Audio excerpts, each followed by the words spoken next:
আমি তার নাম উল্লেখ করছি না।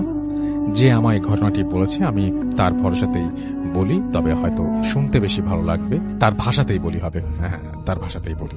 ওকে, তো আমি পড়ছি ঘটনাটি। কোথাও কোথাও কোথাও বিশ্বাসযোগ্য, কোথাও কোথাও বিশেষ অযোগ্য, কিন্তু মানে তারপরেও ঘটনাটি পাঠিয়েছেন এবং আমি জানি না যে এই ঘটনাটি আপনাদের কেমন লাগবে। আমার কাছে ভালো লেগেছে পড়ে।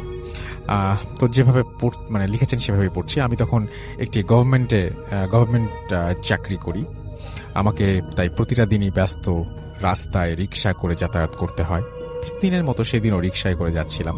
সেদিন আবার রাস্তায় এতটাই ভিড় ছিল যে আমি আটকা পড়ে গিয়েছিলাম। আমি লক্ষ্য করলাম আমার রিক্সা থেকে কিছু দূরে আরো যে রিক্সাগুলো রয়েছে সেই রিক্সাগুলোতে একটি পাগলি গিয়ে হাত বাড়িয়ে কি যেন বলছে এবং রিক্সার ভেতরকার লোকেরা তাকে তাড়িয়ে দিচ্ছে। এক এক করে পাগলিটা আমার দিকে এগিয়ে আসতে লাগলো। আমি কেমন যেন আমার ভয় ভয় করতে লাগলো। একটা সময় সে আমার কাছে চলে এলো। এরপর তার দিকে আমি তাকিয়ে যা দেখলাম তাতে আমার গা ছমছম করে উঠলো। একটা সময় মানে মানে আমার গায়ে কাঁটা দিয়ে উঠলো। আমি দেখলাম যে পাগলিটা অনেক বয়স্ক, তার আঙুলগুলো দিয়ে নখ ফেটে রক্ত বেরিয়ে আসছে, তার নখগুলো অনেক বড়, এবং তার চেয়ে বেশি যে ব্যাপারটা আমার গা ছমছম করে উঠলো সেটা হচ্ছে তার চোখ দুটো সাদা। সে হাত বাড়িয়ে আমাকে বলল যে তার মানে সে আমার কাছে রক্ত চাচ্ছে, এরকম একটা ব্যাপার। খুব ভয়ঙ্কর ভাবে সে কথা বলছিল। এক সময় তার হাত এতটাই কাছে চলে এলো আমার দিকে যে আমাকে প্রায় স্পর্শ করে ফেললো। আমি চিৎকার দিয়ে উঠলাম এবং আমি কিছুক্ষণে সেখানে মানে এবং আমার যেন মনে হলো যে যেখানে আমাকে স্পর্শ করেছিল সেই জায়গাটা যেন জ্বলে গেল এবং কিছুক্ষণে সেখানে দাগ হয়ে গেল, পুড়ে গেল, এরকম একটা মনে হচ্ছিল। আমি রিক্সা থেকে নেমে চিৎকার করতে করতে রাস্তার ওই পাশে চলে গেলাম এবং তখনই একটা মালবাহী ট্রাক এসে আমাকে ধাক্কা মারল। আমি যখন জ্ঞান ফিরে পাই তখন আমি হাসপাতালের বেডে, পাশেই মাকে দেখতে পাই। কিছুক্ষণ পর বাবাও আসে। তারা বলে আমাকে রাস্তা থেকে লোকজন তুলে এনে এখানে ভর্তি করিয়ে বাড়িতে ফোন দেয়। আমার নাকি অনেক রক্তক্ষরণ হয় এবং খুব খোঁজাখুঁজি করে আমার গ্রুপের রক্ত পাওয়া যায় এবং খুব দ্রুত ব্লাড ট্রান্সফার করা হয়। মা বলে যে কোনো এক বয়স্ক মহিলা এসেছিল রক্ত দিতে। ডাক্তার বলেছে 2 সপ্তাহ আগে বাড়ি ফিরে যেতে দেওয়া হবে না, তাই অপেক্ষা করতে লাগলাম। প্রতিদিন নার্স আসতো এবং টাইমলি মেডিসিন দিয়ে যেত। একদিন বিকেলবেলা আমি আমার বেডে শুয়ে আছি, হঠাৎ নক করলো দরজা। ভাবলাম নার্স এসেছে। মা ঘুমিয়েছিল, তাই নিজে দরজা খুলতে গেলাম। এক বৃদ্ধ লোক আমায় বলল, মা, আমি ক্যান্সারের রোগী, আমার ওষুধ খাওয়ার সময় হয়েছে, নার্স এখনো আসেনি। আমি মূর্খ মানুষ, নিজের ওষুধটা কোনটা খেতে হবে বুঝতে পারছি না। তোমাকে দেখে শিক্ষিত মনে হয়, যদি দয়া করে এসে আমাকে ওষুধটা একটু বুঝিয়ে দাও। আমি ভাবলাম দরজাটা বন্ধ করে যাই, তাই করলাম। অনেকক্ষণ তার সাথে হাঁটছি। অনেকক্ষণ পর হঠাৎ মনে হলো লোকটা হাঁটছে না, অনেকটা যেন ভেসে ভেসে এগোচ্ছে। প্রিয় লিসেনার, শুধুমাত্র বাছাই করা ভয়ানক ঘটনা শুনতে ভিডিওটি না টেনে শেষ পর্যন্ত দেখতে থাকুন এবং প্রত্যেকটা ঘটনা শুনতে থাকুন। এই ভিডিওর মধ্যে আপনারা প্রত্যেকটা ঘটনা বাছাই করা ভয়ানক ঘটনা শুনতে পাবেন। ভূতে প্রেমের যত ভয়ানক ঘটনা আছে প্রত্যেকটা ঘটনা বাছাই করে তারপর প্রতিনিয়ত আমি এই চ্যানেলের মধ্যে পাবলিশ করে থাকি। যারা এখনো এই চ্যানেলটি সাবস্ক্রাইব করেননি তারা অবশ্যই চ্যানেলটি সাবস্ক্রাইব করে নেবেন, সাথে থাকা বেল আইকনটা অন করে দেবেন, যাতে করে বাছাই করা ভয়ানক ঘটনাগুলো পাবলিশ করার সাথে সাথে আপনারা শুনতে পারেন। তাহলে চলুন এই ভিডিওর মধ্যে একটি লাইক দিয়ে আমরা প্রত্যেকটা ঘটনা শেষ ব্যাপারটা ভালো করে বুঝে উঠতে দেখি হঠাৎ লোকটা নেই। এই চোখের সামনে থেকে লোকটা কোথায় গায়েব হয়ে গেল। খুব ভয় করতে লাগলো আমার। আর তখনই দেখলাম সামনে একটা ঘর, সেখান থেকে নীল আলো আসছে। ভাবলাম লোকটা হয়তো ভেতরে ঢুকে গেছে। আমিও ঢুকলাম। কেমন যেন ঠান্ডা ঘরটা। আমার কেমন যেন একটা গন্ধ আসছিল ভেতর থেকে। হঠাৎই দরজা বন্ধ হয়ে গেল। বৃষ্টি পরিষ্কার হতে বুঝলাম এটা একটা মর্গ। দরজা খুলতে পারছিলাম না। হঠাৎ মনে হলো কে যেন পেছন থেকে টানছে। ঘুরেই দেখি একটা লাশ, একে একে সব কটা লাশ আমার চোখে পড়ল। পরদিন চোখ খুললে নিজেকে নিজের বেডে আবিষ্কার করি। পাশে মাকে সব বলি। ডাক্তারদের বলার পর তারা বলে অ্যাক্সিডেন্ট থেকে উঠেছে, তাই ব্রেনে কিছুটা সাময়িক সমস্যা হয়েছে, পরে ঠিক হয়ে যাবে। তবে আমি জানি আসলে সবই আমার চোখের সামনে ঘটেছে। সেদিন আবার একজন মারা গিয়েছিল, বৃদ্ধ লোক। শুনলাম ক্যান্সারে আক্রান্ত ছিল লোকটি। অনেক বড় ঘটনা, আমি এইটুকু পড়লাম। আশা করছি আপনাদের ভালো লেগেছে। আমরা চলে যাব আবারও আপনার ভাইয়ের কাছে। আপনার ভাই, চলুন আপনার তৃতীয় ঘটনাটা শুনে আসি। থ্যাংক ইউ রাসেল ভাই, আমাকে আবার সুযোগ দেওয়ার জন্য। জি ভাইয়া, এখন যেটি শেয়ার করবো এটা আমাদের রাজবাড়ির ঘটনা। জি। তো ঘটনাটি আসলে অনেক আগে, কেউ প্রায় আমাদের মুক্তিযুদ্ধের আগের ঘটনা। তো যার সঙ্গে ঘটেছিল ওনার নাম ছিল হচ্ছে জলিল। উনি পেশায় হলো কসাই ছিলেন।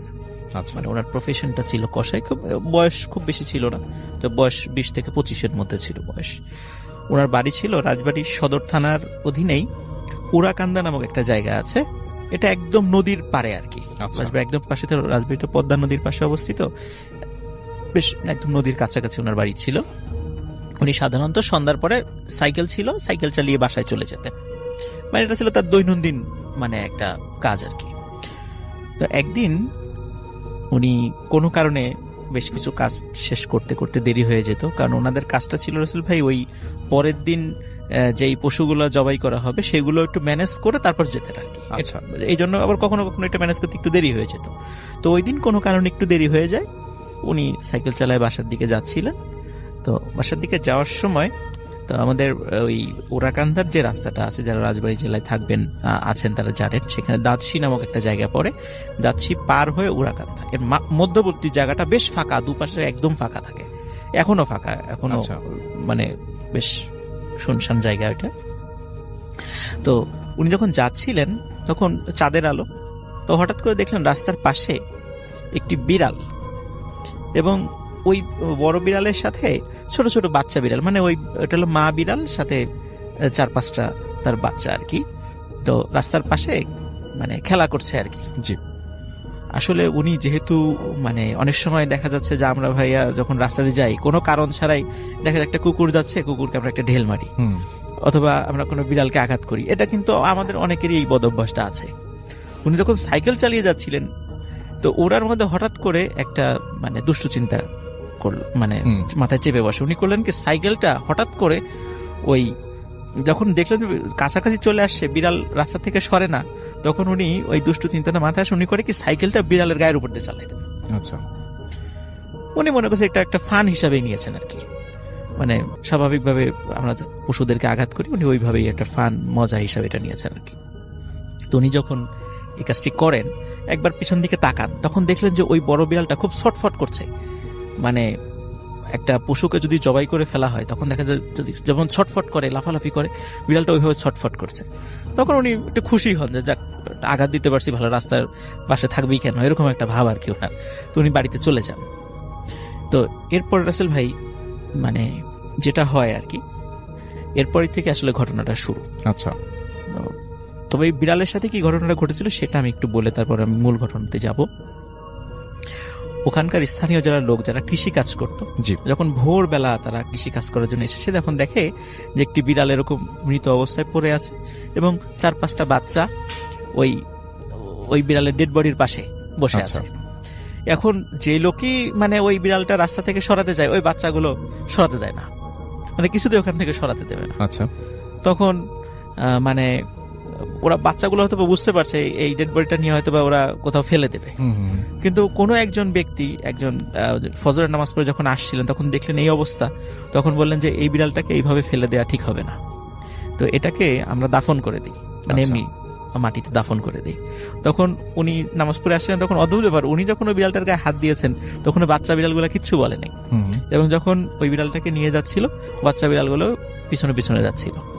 যখন গর্ত করে, মানে ওই সময় স্থানীয় যারা ওই সময় উপস্থিত ছিলেন তাদের বর্ণনা অনুযায়ী, যখন গর্ত করে বিড়ালটাকে মাটিতে পুঁতে দেওয়া হলো, তখন ওই বাচ্চা বিড়ালগুলো ওই মা বিড়ালের কবরের উপরে, মানে বিড়ালের যে কান্নাটা আর কি, সে মানে এটা খুব হৃদয় বিদারক একটা দৃশ্য ছিল।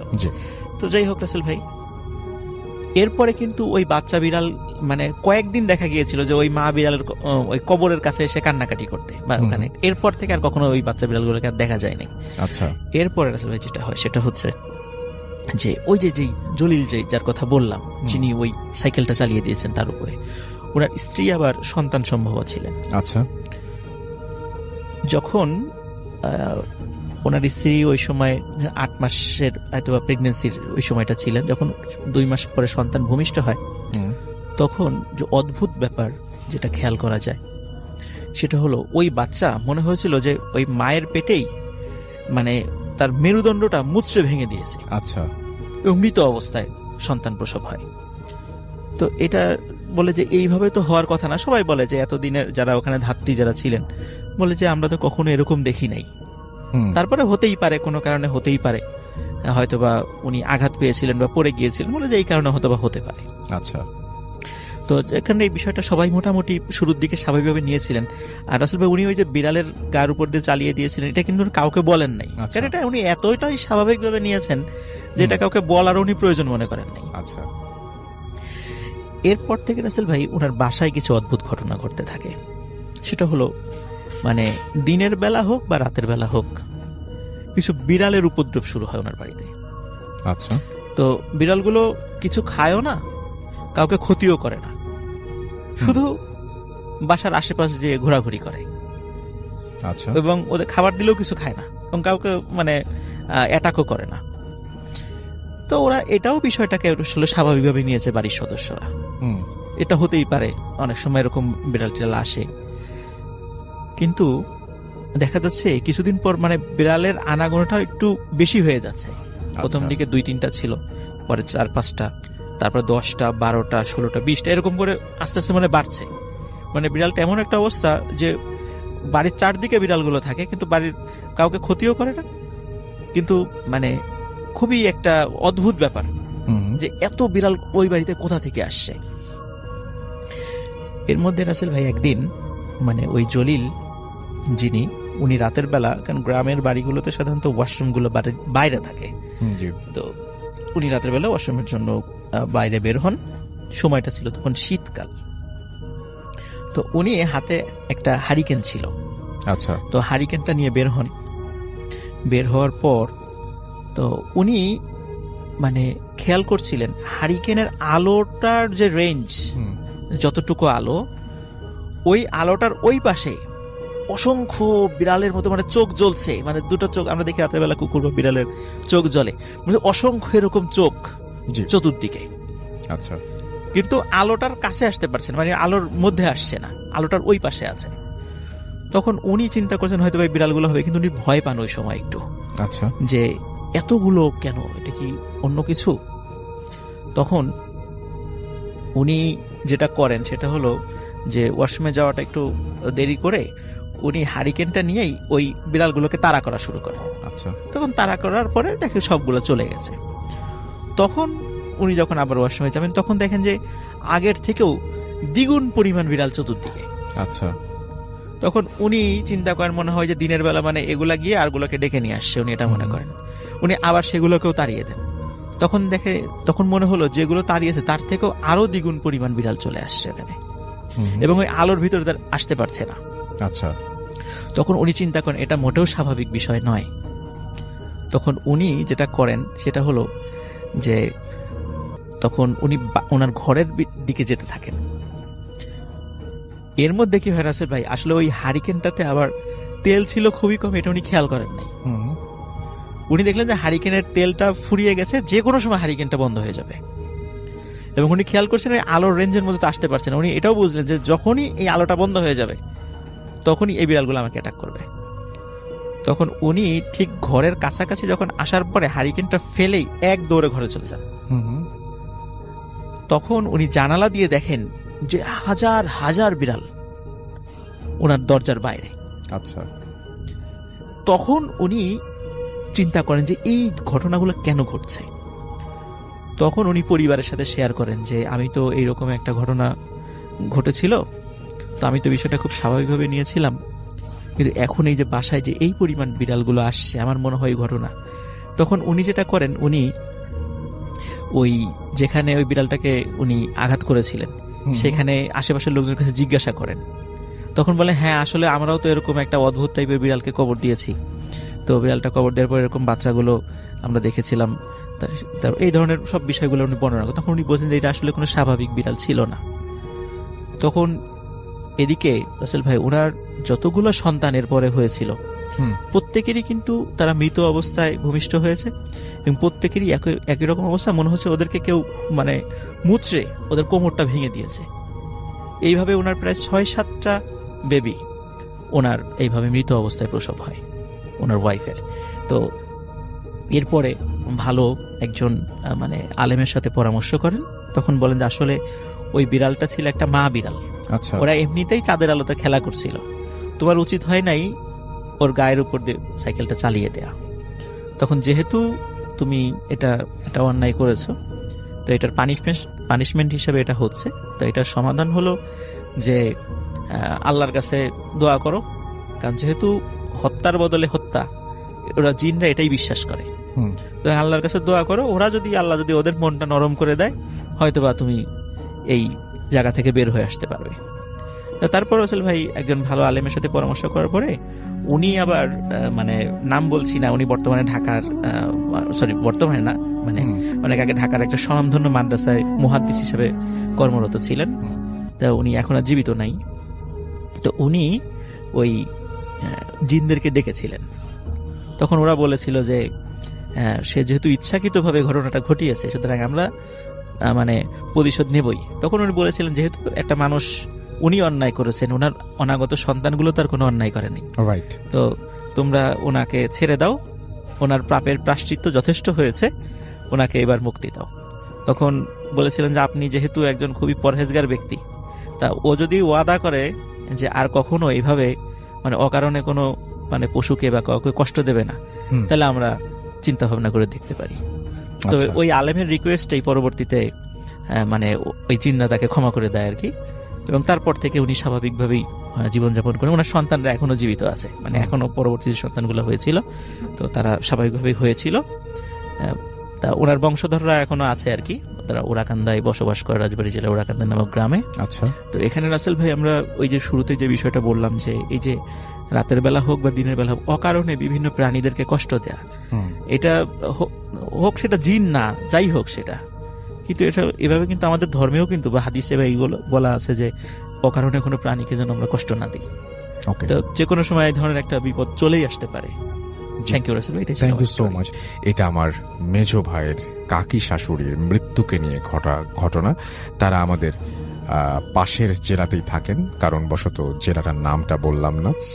মূল ঘটনায় যাবার আগে কিছু কথা বলে রাখি। আমাদের হিন্দুদের মৃত ব্যক্তিকে যারা শ্মশানে নিয়ে যায় তাদেরকে কাঠোরে বলে, আর আমাদের মারা যাবার 11 দিন থেকে শ্রাদ্ধের বিভিন্ন আনুষ্ঠানিকতা আরম্ভ হয়। 12তম দিনে মহাভোজের আয়োজন হয় এবং 13তম দিনে কীর্তন ও প্রার্থনা হয়, আর মহাভোজের দিন মৃত ব্যক্তির আত্মার উদ্দেশ্যে নিমন্ত্রণ করা হয়। ঘটনাটি ঘটে 10 নভেম্বর 2017 তারিখ শুক্রবার। মৃত ব্যক্তির ছিল নানান ব্যাধি, যেমন কিডনি নষ্ট হয়ে যায়, গ্যাসের সমস্যা, তার শরীরের ভেতরে অধিকাংশ জিনিসই নষ্ট হয়ে যায়, আরো অনেক সমস্যা যা ডাক্তারের হাতের বাইরে চলে যায়। আমরা সবাই জানতাম যে তার মৃত্যু অবধারিত। একটু বলে রাখি, তাকে বারান্দায় একটি খাটে থাকতে দেয়া হতো এবং সাথে বাড়ির অন্য সদস্যরাও থাকতো। হঠাৎ 10 তারিখ সকালে তিনি পরলোক গমন করেন। সমস্ত বাড়িতে এক অন্যরকম পরিবেশ, দূর দূর থেকে আত্মীয় স্বজনরা বাড়িতে এসে জমা হচ্ছেন। যথারীতি সব কাজ শেষে তাকে শ্মশানে নিয়ে সমাধিস্থ করা হয়। বাড়িতে আস্তে আস্তে লোকের সংখ্যাও কমে যায়, চারিদিকে থমথমে পরিবেশ। কেবল তার মেয়েরা মায়ের শোকে আর্তনাদ করছে। মৃত ব্যক্তি মারা যাবার আগে তার বোনকে আসতে বলেছিলেন দেখবে বলে, হয়তো কোনো কারণে সে আসতে পারেনি, কিন্তু মারা যাবার পর সে এসেছিল। সেদিন রাতে ওই খাটেই তার বোন এবং মেয়ে ঘুমায়। এত সময় সব ঠিকঠাক চলছিল। রাত বেড়ে ঘড়ির কাঁটা যখন আনুমানিক 2টার দিকে, তখন হঠাৎ ঘরের চালে খুব জোরে সোরে একটা আওয়াজ হলো, যেন কেউ চালে ইট মারছে। এতে মোটামুটি সবাই জেগে গেছে, কিন্তু সবাই যে যার মতো চুপ করে শুয়ে থাকে। ওই আওয়াজটাকে কেন্দ্র করে সবাই কেমন যেন ভীত হয়ে যায়। ঠিক তখন থেকেই আরম্ভ হয় অস্বাভাবিক ঘটনা। প্রথমে বারান্দায় শোয়া সেই বোনের গায়ের থেকে আপনা আপনি কম্বল বারবার পড়ে যাচ্ছে, কেমন যেন অন্যরকম অনুভূতি হচ্ছে তার। বোনটি এবার হঠাৎ করে খেয়াল করে দেখে যে অন্ধকারে কেমন যেন মানুষের আকৃতি তার কম্বল ধরে টানছে। ভয় তার গলা থেকে কোনো আওয়াজ বের হচ্ছে না। অনেক চেষ্টা করেও সে কিছুই করতে পারছে না। এক পর্যায়ে ওই আকৃতিটা কম্বল দিয়ে তার গলা চেপে ধরেছে। ঠিক তখনই সে যা দেখে, তার জন্য সে প্রস্তুত ছিল না। সে দেখে যে তারই মারা যাওয়া বোন পুরো সুস্থ অবস্থায় তাকে গলা টিপে ধরেছে এবং প্রচন্ড অন্ধকারে তার ওপর চাপ দিচ্ছে, আর কিছু সময় এভাবে থাকলে হয়তো তাকে আর জীবিত ফেরত পেতাম না। এমন সময় থাকা অন্য মহিলাটির গায়ে তার হাতের স্পর্শ করলে সে কিছুটা স্বাভাবিক হয়। তার সাথে এ পর্যন্ত তার পাশে মৃত ব্যক্তির এক মেয়ে তখনও ঘুমাচ্ছিল। এবার তার কাছে ওই আকৃতিটা যেয়ে বসে এবং তার মাথায় হাত বুলায়, যে মৃত ব্যক্তির বোন অসাড় হয়ে দেখে, কিন্তু সে কিছুই বলতে পারে না বা করতে পারে না। এটাও বলে রাখা ভালো যে ওই মহিলা তার ছেলে মেয়েদের খুব ভালোবাসত। তিনি নিজের ঔষধের টাকা দিয়ে ছেলে মেয়ের বউয়ের জন্য গয়না বানিয়েছিলেন। তারপর থেকে বাড়িতে সবসময় থমথমে পরিবেশ থাকত। ঘটনা এখানেই শেষ হয়নি, এবার আরো রোমাঞ্চকর কিছু ঘটনা ঘটে। এবার শ্রাদ্ধের দিন বাড়ি ভর্তি সব লোকজন নিয়ম অনুসারে সব কাঠুরেদেরকে নিমন্ত্রণ করে মহাভোজে অংশগ্রহণ করার জন্য, আর সেই সাথে ওই মৃত ব্যক্তি ও অন্য প্রয়াত ব্যক্তিদের নিমন্ত্রণ করা হয়েছে। তাদেরকে সময় দেয়া হয়েছে রাত 9টার সময়। রাত 8:30 মধ্যে সব কাঠুরে চলে যায়। খাবার পরিবেশন করা শেষ। মৃত ব্যক্তির এক জামাই উপহাস করে বলে, আরে মরা মানুষ কি কখনো খেতে আসে নাকি? আচ্ছা, আমি আজ দেখব কিভাবে ও এসে ভাত খায়। বেশ কিছু সময় পর সবকিছু ভালোই চলছিল। আস্তে আস্তে ঘড়ির কাঁটা 9টার কাছে পৌঁছায়। এবার বাড়ির পরিস্থিতি পাল্টে যেতে আরম্ভ করলো। ওই জামাই খেতে বসেছে, এমন সময় হঠাৎ তার পেছনে খুব জোরে একটা আওয়াজ হয়, কিন্তু অবাক করা বিষয় আওয়াজটা যে কিসের তা কেউ আবিষ্কার করতে পারল না। এবার বাড়ির এক পাশ থেকে কেমন যেন গোঙানোর শব্দ আসছে। ক্রমশ আওয়াজটা বেড়েই চলছে। আস্তে আস্তে আওয়াজটা অনেকে একসাথে ঝগড়া করলে যেমনটা হয় তেমন মনে হচ্ছে, এবং একসাথে অনেকগুলো কুকুর যেন আওয়াজ করছে। সেখানে মাত্র একটি কুকুর ছিল এবং সেটা সবার সামনেই বসা ছিল। ওই কুকুরটাও ভয়ে ওই দিকে যাচ্ছে না।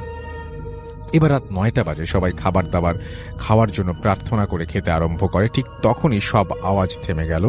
এবার যা আরম্ভ হলো, ওই পাশ থেকে সেখানে নিমন্ত্রণ করা হয়েছে সেখান থেকে কিছু অস্বাভাবিক শব্দ শোনা যাচ্ছে, অনেকটা মাংসের হাড় চিবানোর শব্দ, কটর মটর। সবাই এই শব্দ শুনতে পারছিল। তখন মৃত ব্যক্তির স্বামী ভাবে যে আসলে এটা কিসের আওয়াজ, সত্যিই কি সে এসে খাবে? তো তিনি ওই পাশে আস্তে আস্তে করে দূর থেকে তাকায়। তাকানোর পর সে যে দেখে, আমাদের সবাইকে হতবাক করে দেয়। সে তার মৃত স্ত্রীকে দেখতে পায় এবং সে সেখানে খেতে বসেছে।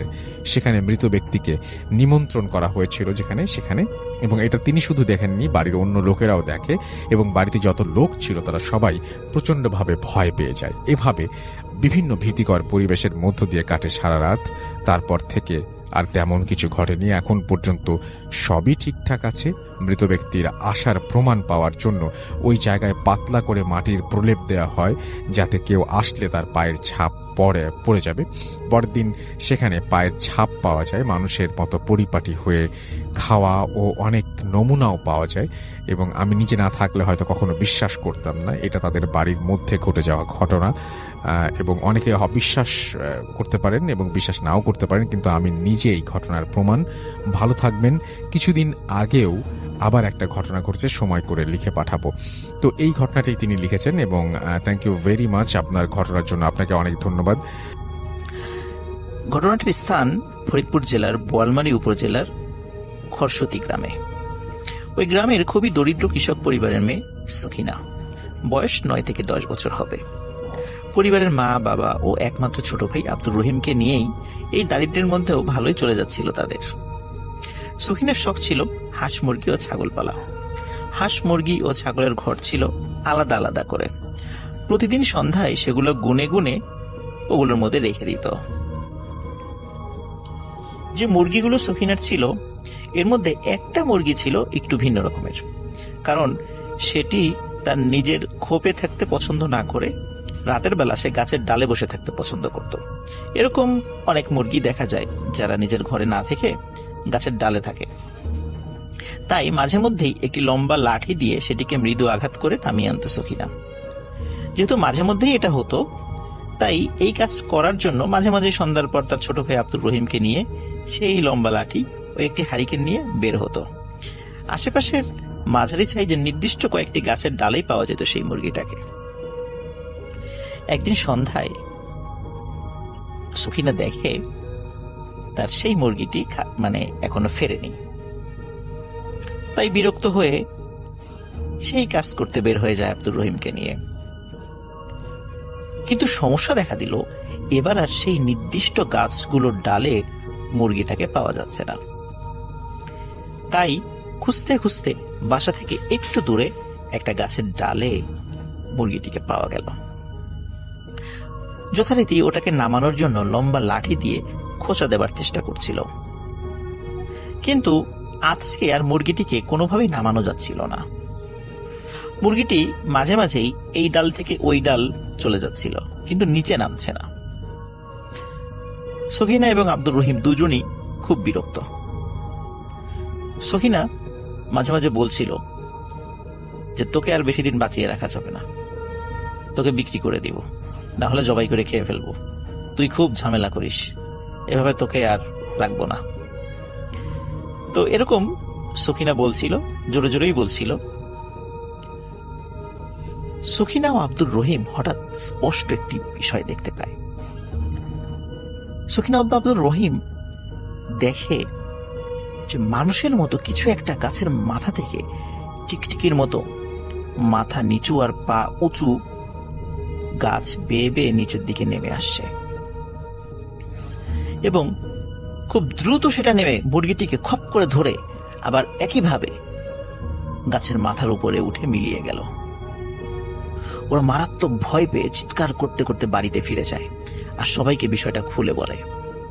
কিন্তু সবাই এই বিষয়টিকে আমলে নেয় না। কেন আমলে নেয় না? কারণ হচ্ছে যে গ্রামে অনেক ধরনের প্রাণী থাকে যেগুলো হাঁস মুরগি খেয়ে থাকে, এর মধ্যে গন্ধগোকুল বা খাটাস এগুলো অন্যতম। সবাই বলে যে তোরা এই জিনিসটাকেই দেখেছিস, এগুলো কোনো ভূত প্রেত না, অন্য কিছু না, খাটাস বা গন্ধগোকুল এগুলোই হবে। যেহেতু ওরা দুজনই বাচ্চা কাচ্চা ছিল, তাই বাচ্চা কাচ্চাদের কথা কেউ পাত্তা দেয় না। এর ঠিক কয়েকদিন পর ঘটে আরেকটি ঘটনা। সন্ধ্যায় সখিনার একটা ছাগলকে পাওয়া যাচ্ছিল না। সাধারণত ছাগল বাড়িতেই ফিরে আসতো, কারণ ছাগল বাধা থাকতো, কখনো বাধা না থাকলেও সেটা বাড়িতে ফিরে আসতো। যেহেতু ছাগলকে পাওয়া যাচ্ছিল না, তাই ছাগলকে খুঁজতে আবার ছোট ভাই আব্দুর রহিমকে নিয়ে হাতে হারিকেন নিয়ে বের হয়, কিন্তু কোথাও পাওয়া যাচ্ছিল না ছাগলকে। ছাগলের একটা নাম রেখেছিল সখিনা, যদিও বা সেই নামটি কি এটি আমি জানতে পারিনি, বা আমি যাদের কাছ থেকে শুনেছি, আমাদের যারা পরিচিত মুরব্বী, ওনারাও বলতে পারেননি। সখিনা যখন ছাগলটির নাম ধরে ডাকছিল, অনেক দূর থেকে ছাগলের শব্দ ভেসে আসছিল, কারণ সখিনা তার ওই ছাগলের ডাকটি শনাক্ত করতে পারত। সখিনার কানে যতটুকু আওয়াজ আসে তাতে বুঝতে পারে বাড়ি থেকে অনেক দূরের একটি উঁচু ভিটা থেকে ছাগলের মৃদু ডাকের শব্দ ভেসে আসছে, এবং এটাই তার কাছে মনে হচ্ছিল। আব্দুর রহিমও বলে, হ্যাঁ ঠিক ঠিক ওই উঁচু ভিটার ওই দিক থেকেই ছাগলের শব্দটি আসছে। তখন ওরা দুজন ওদিকে চলে যায়। এখানে বলে রাখা ভালো যে ওদের বাড়ি থেকে একটু দূরে যে উঁচু ভিটাটি রয়েছিল, এটি আসলে ছিল একটি শ্মশান। বর্ষাকালে যখন সব দিক পানিতে তলিয়ে যায়, তখনই আশেপাশের কয়েকটি গ্রামের হিন্দু ধর্মাবলম্বীরা লাশ পোড়ানোর জন্য এটা ব্যবহার করে। আর যখন শুকনোর সময় থাকে তখন এটা ব্যবহার করে না, নদীর পাড়ে লাশ পোড়ানোর জন্য নিয়ে যায়। তখন ছিল শীতের সময়, তাই চারদিকে শুকনো ছিল। আর ওদের বাবা সেদিন বাড়িতে আসতে কিছুটা দেরি করছিল বলে দুই ভাই বোন নিজেরাই সাহস করে চলে যায় সেই ভিটায়। সেই ভিটায় কিছু বড় গাছ ছিল এবং বেশ কিছু ঝোড় চাপ এগুলোও ছিল। গাছগুলো পার হয়ে ওরা যখন মূল ভিটায় গেল, তখন আর কোনো ছাগলের শব্দ পাওয়া যাচ্ছিল না, শুধু ছিল চারদিক থেকে ঝিঝি পোকার ডাক। সখিনা তখন ছাগলটির নাম ধরে আবারও ডাকে। সাধারণত সখিনা আগে দেখতো যে ছাগলটির নাম ধরে যদি সখিনা ডাকে, ছাগলটি উত্তর নেয়, এবং ছাগল যেভাবে শব্দ করে সেভাবে শব্দ করে সে উত্তর নেয়। সখিনা যখন কয়েকবার ছাগলটিকে ডাক দেয়, তখন আবারও ছাগলের শব্দ তাদের কানে ভেসে আসে, কিন্তু এবার মনে হয় যে ছাগলের শব্দটি ঠিক মাটির উপর হচ্ছে না, মাটির উপর থেকে উঁচুতে, মনে হচ্ছে গাছের আগার থেকে এই শব্দটি ভেসে আসছে। তখন ওরা যখন আবারও ছাগলটির নাম ধরে ডাক দেয়, তখন এক পাশ থেকে ছাগলের শব্দ আসে। ওরা দেখে একটি লম্বা গাছের দিক থেকে শব্দটি আসছে। সখিনা এবং আব্দুর রহিম হাতে হারিকেন নিয়ে সেই গাছটির দিকে যায়, কিন্তু সেখানে গিয়ে উপর দিকে তাকিয়ে কোনো ছাগল দেখতে পায় না। আবারও ডাক দেয়। তখন মনে হলো যেই জায়গা থেকে একটু আগে ওরা সরে এসেছে সেই দিকে গাছ রয়েছে, সেই গাছের উপর থেকে শব্দ আসছে। ওরা সেদিকে চলে যায়, গিয়ে উপর দিকে তাকিয়েও কোনো ছাগল দেখতে পায় না। তখন আবারও ছাগলটির নাম ধরে সখিনা ডাক দেয়। এবারে ডাকেও ছাগলটি উত্তর নেয় তার মতো করে শব্দ করে, কিন্তু মনে হচ্ছিল অন্য আরেকটি গাছ থেকে সেই শব্দ ভেসে আসছে। তার মানে হচ্ছে ছাগলটির শব্দ সরে সরে যাচ্ছিল, একই জায়গায় ছিল না। এবার যখন তার একটি গাছ শনাক্ত করে সেই গাছের নিচে গিয়ে উপর দিকে তাকায়, এবার ছাগলের দেখা পায়। অদ্ভুত ব্যাপার হচ্ছে ছাগলটি ওই গাছের অনেক উঁচু একটি ডালে দাঁড়িয়ে আছে, অনেক কষ্ট করে দাঁড়িয়ে আছে, মনে হচ্ছে এখনই পড়ে যাবে, কারণ ছাগল তো গাছের ডালে আসলে দাঁড়িয়ে থাকতে পারে না। এখন প্রশ্ন হলো, ছাগল এই গাছে উঠল কিভাবে? ওঠার তো কোনো সম্ভাবনাই নেই। আর ডালের উপর যে দাঁড়িয়ে আছে, মনে হচ্ছে মাত্র ও ডালের উপর দাঁড়িয়েছে, কেউ ধরে ওকে দাঁড় করিয়ে দিয়েছে এবং এখনই পড়ে যাবে এমন মনে হচ্ছে। চাঁদের আলোয় হঠাৎ দেখে সেই ছাগলটিকে ধরতে সেই মানুষের মতো অদ্ভুত প্রাণীটি নেমে আসছে। ছাগলটি ভয়ে ডাল থেকে লাফ দেয়। লাফ দিয়েই ছাগল মারাত্মক আহত হয়। কিন্তু সখিনা এবং আব্দুর রহিম দেখে মানুষের মতো সেই অদ্ভুত প্রাণী মাথা নিচে এবং পা উপরে টিকটিক টিকির মতো করে গাছ থেকে মাটিতে নেমে আসছে। সখিনা এবং আব্দুর রহিম ছাগলের চিন্তা বাদ দিয়ে ওরা ভয়ে দুজনই বাড়ির দিকে দৌড় দেয়। ততক্ষণে ওদের বাবা বাড়িতে ফিরে এসেছিল। যখনই শোনে যে ওই শ্মশানের ওইদিকে ওই ঘটনা ঘটেছে, তখনই ওর বাবা বলে, তোরা ওদিকে কেন গিয়েছিস? ওদিকে রাত্রেবেলা যাওয়াটা তোদের মোটেও উচিত হয়নি। তখন সখিনা আব্দুর রহিমের বাবা আশপাশ থেকে আরো কয়েকজন লোককে ডেকে নিয়ে, হাতে টর্চ লাইট নিয়ে, কারো হাতে মশাল ছিল, কারো হাতে হারিকেন ছিল, তারা ওই শ্মশানের দিকে যায়। আব্দুর রহিম ও সখিনাও যায়। তারা সেখানে গিয়ে একটা অদ্ভুত ঘটনা দেখে। ঘটনা তো না, মানে বিষয় দেখে, লক্ষ্য করে। তারা দেখে যে ছাগলটি তারা রেখে এসেছিল, সেই ছাগলটির মাথা নেই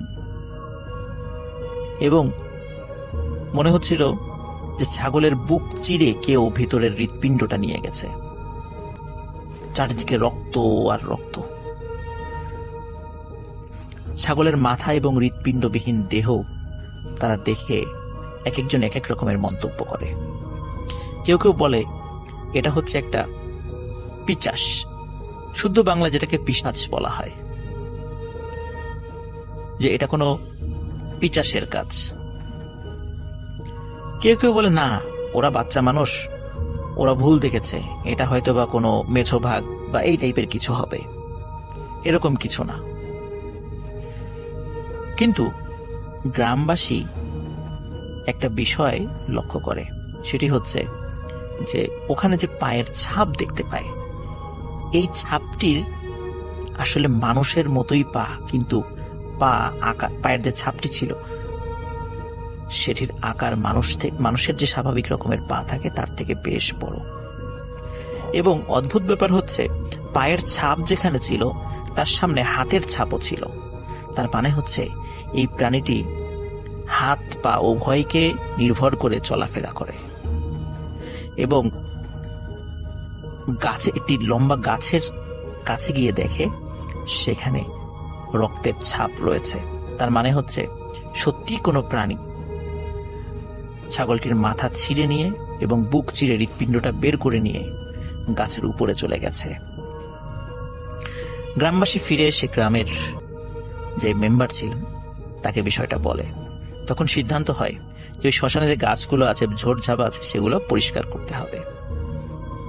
সত্যি সেটা করা হয়, কিন্তু গ্রামের কেউ কেউ মনে করেছিল এটি আসলে কোনো হিংস্র প্রাণীর কাজ নয়, এটি পিশাচের কাজ।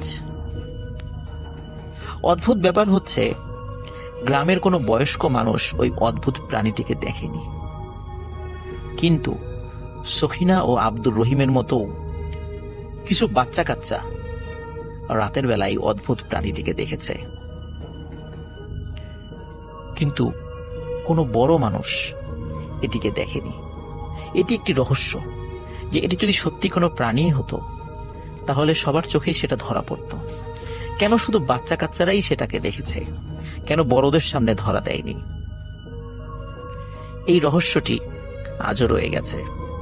কিন্তু একজন ভালো আলেম, উনি পরবর্তীতে এটা নিয়ে অ্যানালাইসিস করে বলেছিলেন, সত্যি এটা একটা পিশাচ, এটি কোনো প্রাণী নয়।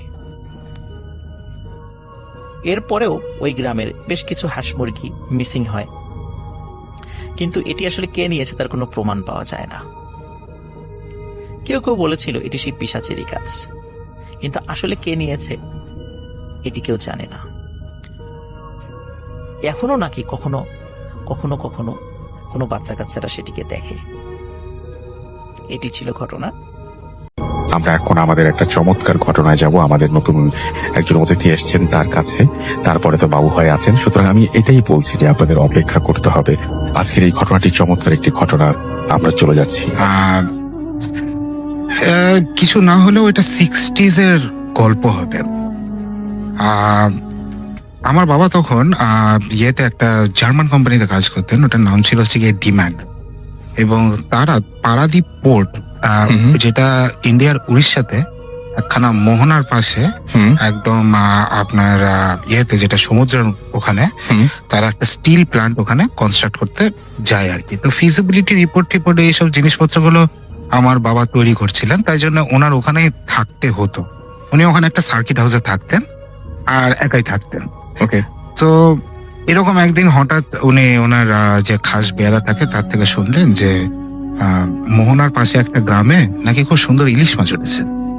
তো ইলিশ মাছের লোভ সামলাতে পারলো না আমার বাবা। আমিও লোভী, উনিও লোভী ছিলেন। হ্যাঁ, আমরা খেতে খুব ভালোবাসি আর কি সবাই। তো লোভ না সামলাতে পেরে এবং উড়িষ্যায় অনেকদিন ইলিশ মাছ পায় না বলে উনি চলে গেলেন গ্রামের দিকে। সাথে সবসময় উনি ওনার একখানা .32 একটা রিভলভার রাখতেন। ইট ওয়াজ আপনার একটা কনস্টেবলের edition of Smith and Wesson, I think. So he used to always keep it with him. Torch রাখতেন এবং এগুলো নিয়ে উনি দিলেন হাঁটা। তো হাঁটতে হাঁটতে সবাই খালি, গ্রামে যদি আপনি কাউকে জিজ্ঞেস করেন যে ভাই এটা কত দূর, এই তো নাক বরাবর চলে যান, সামনে একটু সামনে, একটু সামনে। হ্যাঁ, এবং অনেক ডিস্টেন্স উনি কভার করে ফেলেন।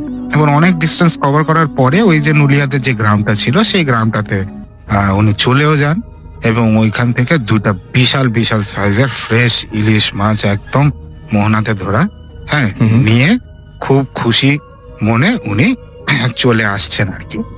ঠিক এই সময় যেটা হয়, উনি জিজ্ঞেস করেন যে ভাই কোনো শর্টকাট আছে নাকি, মানে যেই ঘুরায় ঘুরায় আসলাম রে ভাই, মানে একটু শর্টকাট যদি আবার পৌঁছে যাওয়া যায় ফেরার সময় তাহলে একটু বেটার হয়।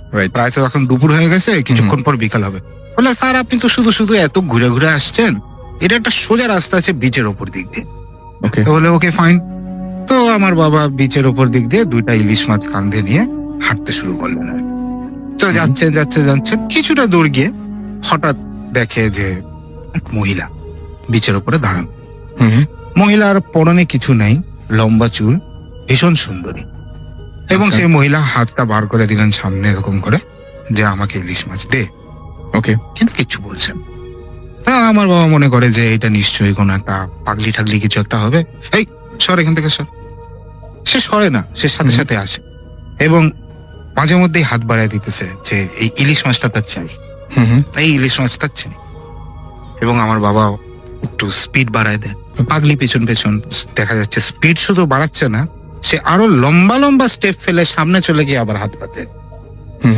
এই সময় আমার বাবা একটুখানি স্লাইটলি ভয় পেয়েছেন। খুব স্বাভাবিক, মানে এবং উনি যেটা করেন সেটা একটা ডাবের খোলা বা কিছু একটা জাতীয় জিনিস, হ্যাঁ, উঠে উনি প্রথমে ভয় দেখান, ভয়ের ভয় পায় না। সিনারি নেই, ছুঁড়ে মারে এবং that goes through and through her, মানে এপার থেকে ওপারে এপার চলে যায়। থেকে ওপার, মানে একদম একটা যেন ছায়ার ডাবের মতো। খোলা ঢুকলো এবং শাট করে ওখান থেকে বেরোলো। জাস্ট মনে হচ্ছে একটা মানে ছায়া, সেই ছায়ার এপাশ থেকে একদম, ওপাশে চলে কিন্তু গেল। একদম যেটা মনে হচ্ছে যে ইট ইজ এ প্রপার নাকি, মানে একদম প্রপার ফিগার আর কি। এইবার তো বাবা বেশ ভয় পেয়েছে, হুম, উনি স্পিড শুধু বাড়াননি, এবার উনি দৌড়াচ্ছেন। হুম, এই যে প্রেতনি, হুম, সেও দৌড়াতে দৌড়াতে সামনে চলে এসে বারবার হাত পাতে, ইলিশ মাছ Okay. তার চাই।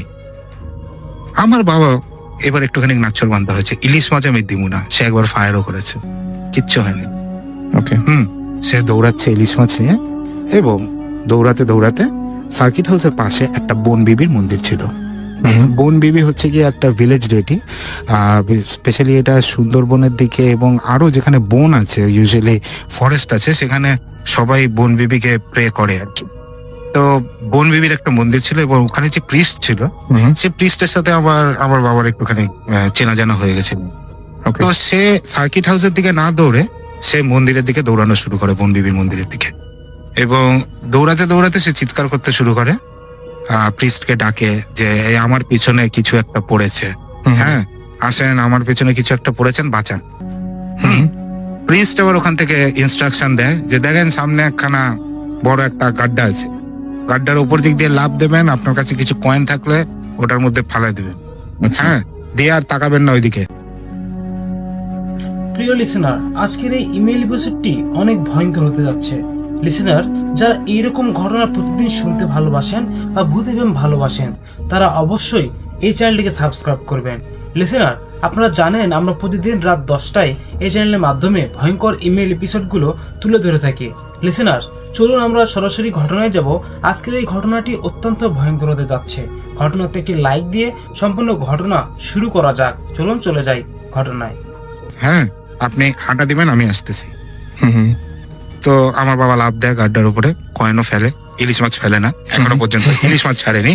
হ্যাঁ, একেই বলে হচ্ছে গিয়ে মাছে ভাতে বাঙালি, আমি ইলিশ মাছ ছাড়বো না আমার। এবং সে লাভ দিয়ে এখানে ঘুরে যায়। তারপরে সে টার্ন করে দেখে যে প্রিস্টটা খুব উঁচু স্বরে, হ্যাঁ, মহিলাকে বলছে, মানে উড়িয়া ভাষায় ইনফ্যাক্ট, যে তুমি যাও এখান থেকে, কেন এখানে পেছনে পড়েছো, যাও, চলে যাও এখান থেকে, দিয়ে দিয়েছে তো যাও। তারপরে দেখা যায় যে মহিলা চলে যায়। আচ্ছা, তারপরে প্রিস্ট বলে যে দেখুন, এটা খুব একটা প্যাথেটিক স্টোরি, 100 বছর আগেকার ঘটনা, যখন নীল চাষ হতো এই এলাকাতে। এক নীল সাহেব বেসিক্যালি এই জমিদারের মেয়ে তাকে উঠিয়ে নিয়ে গেছিল। অবভিয়াসলি সব জিনিসের পরে তাকে ফেলেও দেওয়া হয় অ্যান্ড মার্ডার। তারপরে থেকে এই মেয়েটির স্পিরিটটা এখানে ঘুরে বেড়ায়, এবং সে আগেও যেটা করেছে is she preys on people, men, এবং তাদের সাথে নাকি সবসময় থাকে, ইনভিজিবল টু এভরিওয়ান, সবার কাছে একদম ইনভিজিবল, খালি যাকে হন্ট করছে তার কাছে ভিজিবল, এবং আস্তে আস্তে করে নাকি তার সব এনার্জি গুলোকে সব সাক আউট করে, আচ্ছা, আস্তে আস্তে করে করে, এবং মানুষ মনে করে যে লোকটার মাথা খারাপ হয়ে গেছে, পাগল, হ্যাঁ, সবাই তাকে পাগল খানার মধ্যে ফেলে দেয়। আলটিমেটলি একদিন এই মানুষটা মারা যায়, and she moves on to another host, একটু প্যারাসাইটিক টাইপ অফ বুঝতে পারছি। গোস্ট আর কি। এবং সাধারণত মনে হয় তারাই ফিরে আসে বারবার, যারা একটু অতৃপ্ত হয়ে Exactly. পৃথিবী থেকে এবং যায়। এদেরকে বলে একটা ফেরতনি, আচ্ছা, এবং আরেকটা জিনিস আমি এখানে শুনেছিলাম, একটা নতুন টার্ম, ফেরতনি, এবং আমি যারা আরেকটা, ফিরে আসে। আচ্ছা, এদেরকে বলে ফেরত নেই। হ্যাঁ, ফেরতনি। ফেরতনি। আসলে বেসিক্যালি এটা হচ্ছে গিয়ে যে পেতনি বা প্রেতনি, ওইটারই একটুখানি কি বলবো আর কি, আঞ্চলিক করা আর কি, ফেরতনি, যারা ফিরে আসে। এবং আমি শুনেছি যে অবস্থায়, মানে অনেকের আছে এরকম যে অবস্থায় মারা যায় সেই পোশাকে সেইভাবে, হয় দেখা গেল যে কাউকে হত্যা করা হয়েছিল এরকম একটা অবস্থায়, যে জায়গাটায় শরীরে কাটা, সেই অবস্থায় ফিরে আসে। অনেকে আবার নাকি এরকম শুনেছি যে দেখা যায় যে অন্য কোনো ভাবে আসে, বা যার যেটা অভাব ছিল বা অতৃপ্ত ছিল, দেখা গেল যে কেউ ইলিশ মাছ না খেতে পেয়ে মারা গেছে, হাতে একটা ইলিশ নিয়ে ঘুরে বেড়াচ্ছে, এরকম হয় আমি শুনেছি যে হতেই পারে। এই ব্যাপারগুলো। এবং সুমন ভাই কি বলেন এটার ব্যাপারে? আজকে তো আর বেশি টাইম নাই সুমন ভাই, সেহরির টাইম তো হয়ে যাচ্ছে প্রায়। জাস্ট একটা কথা বলে নিই, তারপরে নেক্সট এপিসোডে তো সুমন ভাই থাকছেন না, সো সুমন ভাই কেন থাকছেন না এটা একটু যদি সবার সাথে বলে যান, যাতে আমরা কোনো বাজে সিচুয়েশন না ফেস করি, যে সুমন ভাই কই, what happened to him hand then, একটু বলেন। ওকে, হ্যাঁ, নেক্সট এপিসোডে সাকিব যেটা বললো থাকবো না। সো কৌশিকদা আপনি ফ্রি থাকলে ডেফিনেটলি নিশ্চয়ই আছি এখানে। সো আমি অ্যাকচুয়ালি থাকছি না, আমি আমার একটু দেশের বাইরে যেতে হচ্ছে। এটার সাথে একটা ভূতের একটা সম্পর্ক আছে। ওয়েল, দ্য থিং ইজ, আমাদের গত এপিসোডে বলেছিলাম যে আমাদের ভৌতিক টিমের সাথে একটা কানেকশন হয়ে গেছে। আমাদের বাইরের যে ঘোস্ট হান্টার্স যে টিমটা টিভিতে এক্সএনএ দেখায়, ইনফ্যাক্ট ঘোস্ট হান্টার্স, তো ওদের সাথে আমাদের বেশ কয়েকদিন ধরেই যোগাযোগ চলছে অনেক ব্যাপারে। সো ওদের আমরা কিছু কেস ফাইল ওদের সাথে আমরা শেয়ার করেছি। সো ওরা বেশ ইন্টারেস্টেড এগুলো শুনে, যে বাংলাদেশ থেকে এরকম আমরা একটা জিনিস করছি। সো যেটা হয়েছে, তারা ওয়েস্ট ভার্জিনিয়াতে একটা এই মাসের 28 তারিখ তারা একটা ইনভেস্টিগেশনে যাচ্ছে। ওখানে একটা প্রায় 150 বছরের পুরনো একটা পাগলা গারদ, একটা মেন্টাল ইনস্টিটিউশন, সাম লুনেটিক অ্যাসাইলাম। সো ওখানে ইন্টারেস্টিং হবে। হ্যাঁ, এবং ওখানে নাকি মানে শয়ে শয়ে মানুষ মারা গেছে, মানে যারা পেশেন্ট ছিল 100-র উপরে মানুষ মারা গেছে। এবং তারপরে এত বেশি ডেথ রেট এত হাই হয়ে গেছিল যে ওটা বন্ধ করে দেওয়া হয়। এখন ওখানে অনেকেই যায়, সবাই বলে যে এটা জায়গাটা খুব হন্টেড, অনেকেই এটা দেখতে যায়। সো এইটা ইনভেস্টিগেট করতে ঘোস্ট হান্টার্স নেক্সট 28-তে, এই মাসের 28-তে তারা যাচ্ছে এটা ইনভেস্টিগেট করতে। এবং আমরা ভৌতিক টিম বেশ লাকি যে আমরা একটা ইনভিটেশন পেয়েছি। সো অন বিহাফ অফ ভৌতিক টিম আমি যাচ্ছি এবং ওদের সাথে ইনভেস্টিগেশনে যাব। সো আই হোপ একটা মজার কোন একটা এক্সপিরিয়েন্স হবে। হ্যাঁ, যে এক্সপিরিয়েন্সই হোক, ডেফিনেটলি আমি যখন ওখান থেকে ব্যাক করবো, আমরা সেটা তারপরে করব। ডেফিনেটলি আমরা ওটা শেয়ার করবো এবং কি হলো না হলো ওটা নিয়ে আমরা আলাপ করবো। সো এই কারণে আমরা নেক্সট 2 এপিসোডে আমি থাকছি না। সাকিব কিছু বলো?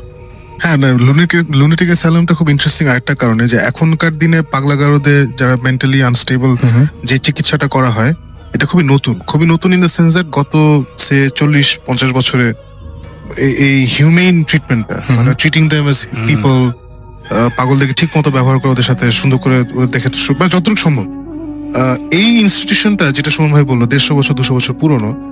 আগে কিন্তু যারা পাগল হয়ে যেত তাদেরকে অমানসিক সব ট্রিটমেন্ট দেওয়া হতো, মানে literally electric shock therapy, brain কেটে মাথা কেটে ব্রেন খুলে খুলে দেখা হতো ওদের ফাংশনস কি হচ্ছে, বিকজ কেউ জানতো না তো একটা লোক পাগল হয়ে গেছে, যে সো কি করলেও ঠিক হবে কেউ জানতো না। সো ওই জানার জন্যই হোক বা যে কারণে হোক, মানে অমানসিক সব টর্চার করা হতো এদের উপরে। সো সুমন ভাই যেটা বললেন যে ডেথ রেট বাড়ার পিছনে this was a big factor আর কি। Okay, it's not just natural death. বুঝতে পেরেছি, মানে ওইভাবে যে কষ্ট পেয়েই মারা গেছে। সো এর জন্য এটাই just I just wanted to add. Okay, তো আমার মনে হয় যে আর কোনো গল্প তো আজকে আমরা শুনছি কি? না, আজকে আর কোনো গল্প নাই। ওকে, টাইমও প্রায় শেষ হওয়ার আগে আমি জাস্ট ছোট্ট একটা ঘটনা বলি। শিওর। সেটা হচ্ছে ধানমন্ডি 27 নম্বরে একটা বাসা আছে, একটা অ্যাপার্টমেন্ট কমপ্লেক্স আছে।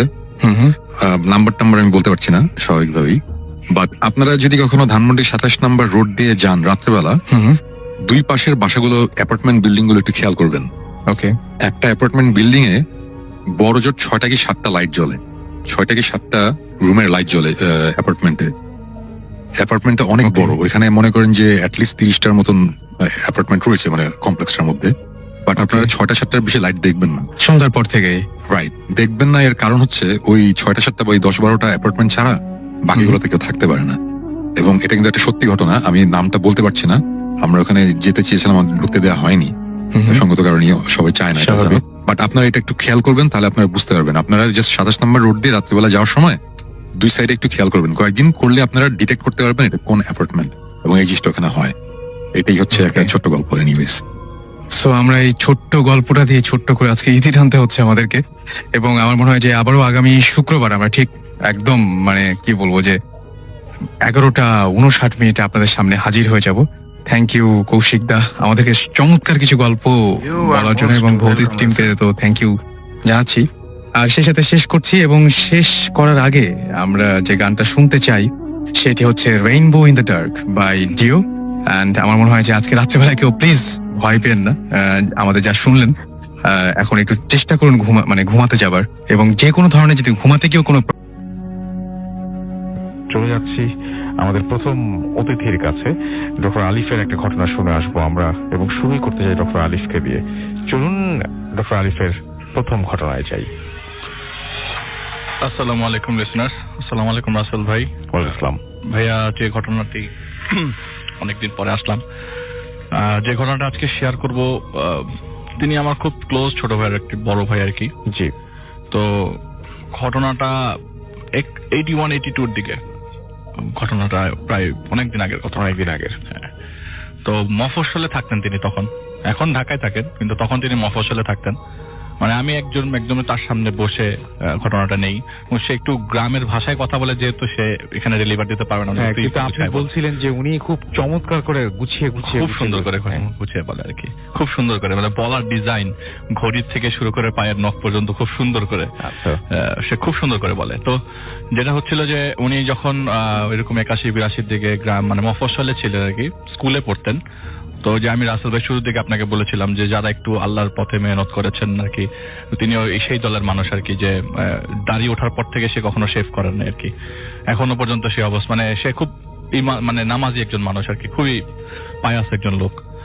তো গ্রামে তখন রাসেল ভাই, এখন তো অনেক মানে ইসলামিক জিনিসপত্র, অনেক ম্যাটেরিয়ালস চলে এসছে সবার হাতে হাতে, মোবাইল ফোন, ইউটিউব। তখন রাসেল ভাই ওই মফস্বল গুলাতে মাহফিল হতো, মাহফিল গুলাই ছিল ভরসা।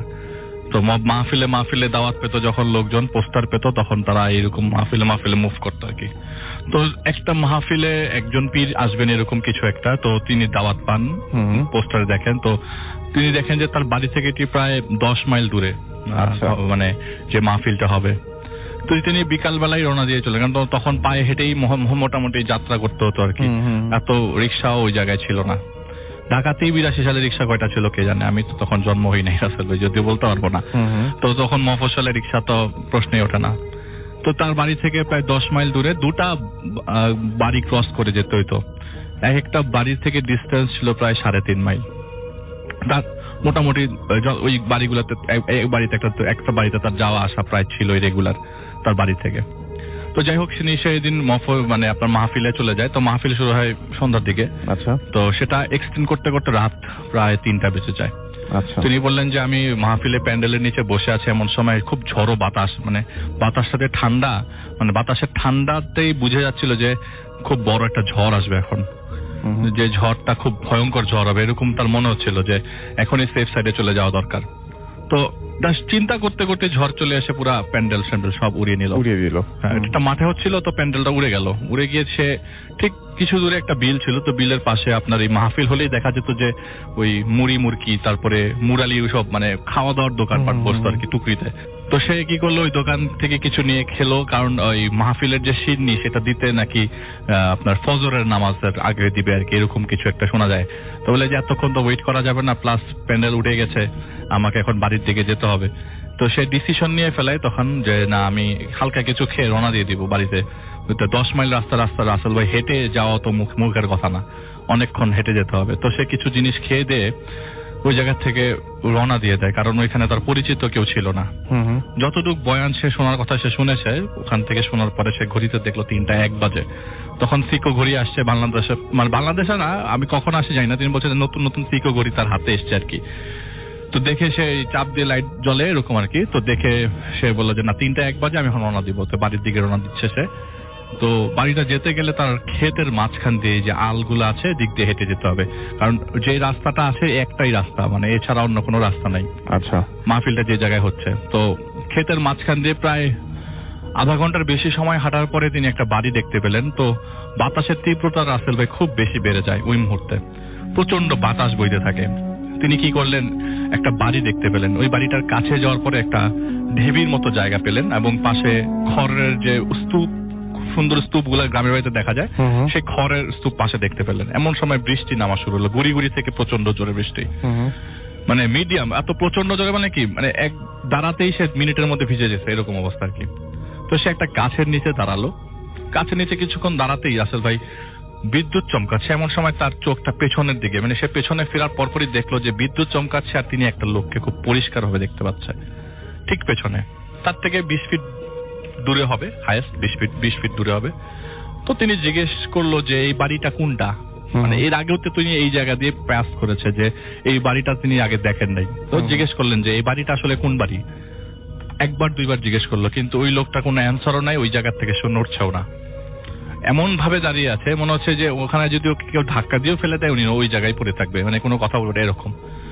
কিছুক্ষণ জিজ্ঞেস করলো, প্রায় 4-5 বার জিজ্ঞেস করার পরও কোনো অ্যান্সার না পাওয়ার পরে উনি ঢিবিতে দেখলেন যে মেঘ মানে বিদ্যুৎ চমকাচ্ছে, খুব খুব বিদ্যুৎ চমকাচ্ছে। ওই জায়গাটা তার কাছে মনে হয় যে না, এই জায়গায় থাকলেও রিস্কি, কারণ ক্ষেতের মাঝখানে প্রচুর মানুষের বিদ্যুৎ চমকে মরে যাওয়ার ঘটনা তিনি শুনেছেন।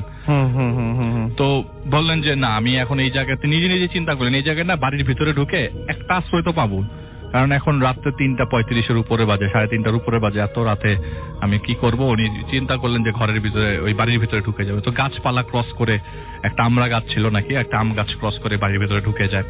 একটু উঁচু, বাড়িটা একটু উঁচু আর কি। উপরে ওঠার পরে ওই বাড়ির দিকে ঢুকতে হাতের বাম পাশে, ঘরটা পশ্চিম দিকে ছিল, তো ঢুকতেই সেই বাড়ির যে আপনার ঘরের বাইরে যে বারান্দার মতো থাকে না, টিনের চালা দিয়ে বারান্দার মতো বসার লোক বসার জায়গাটা আর কি, সেই জায়গায় সে একটু আশ্রয় দেয়, গুটিসুটি হয়ে বসে, কারণ সে ভিজে একদম ভিজে শেষ হয়ে গেছিল আর কি, পায়ে কাদা টাদা লেগে আছে।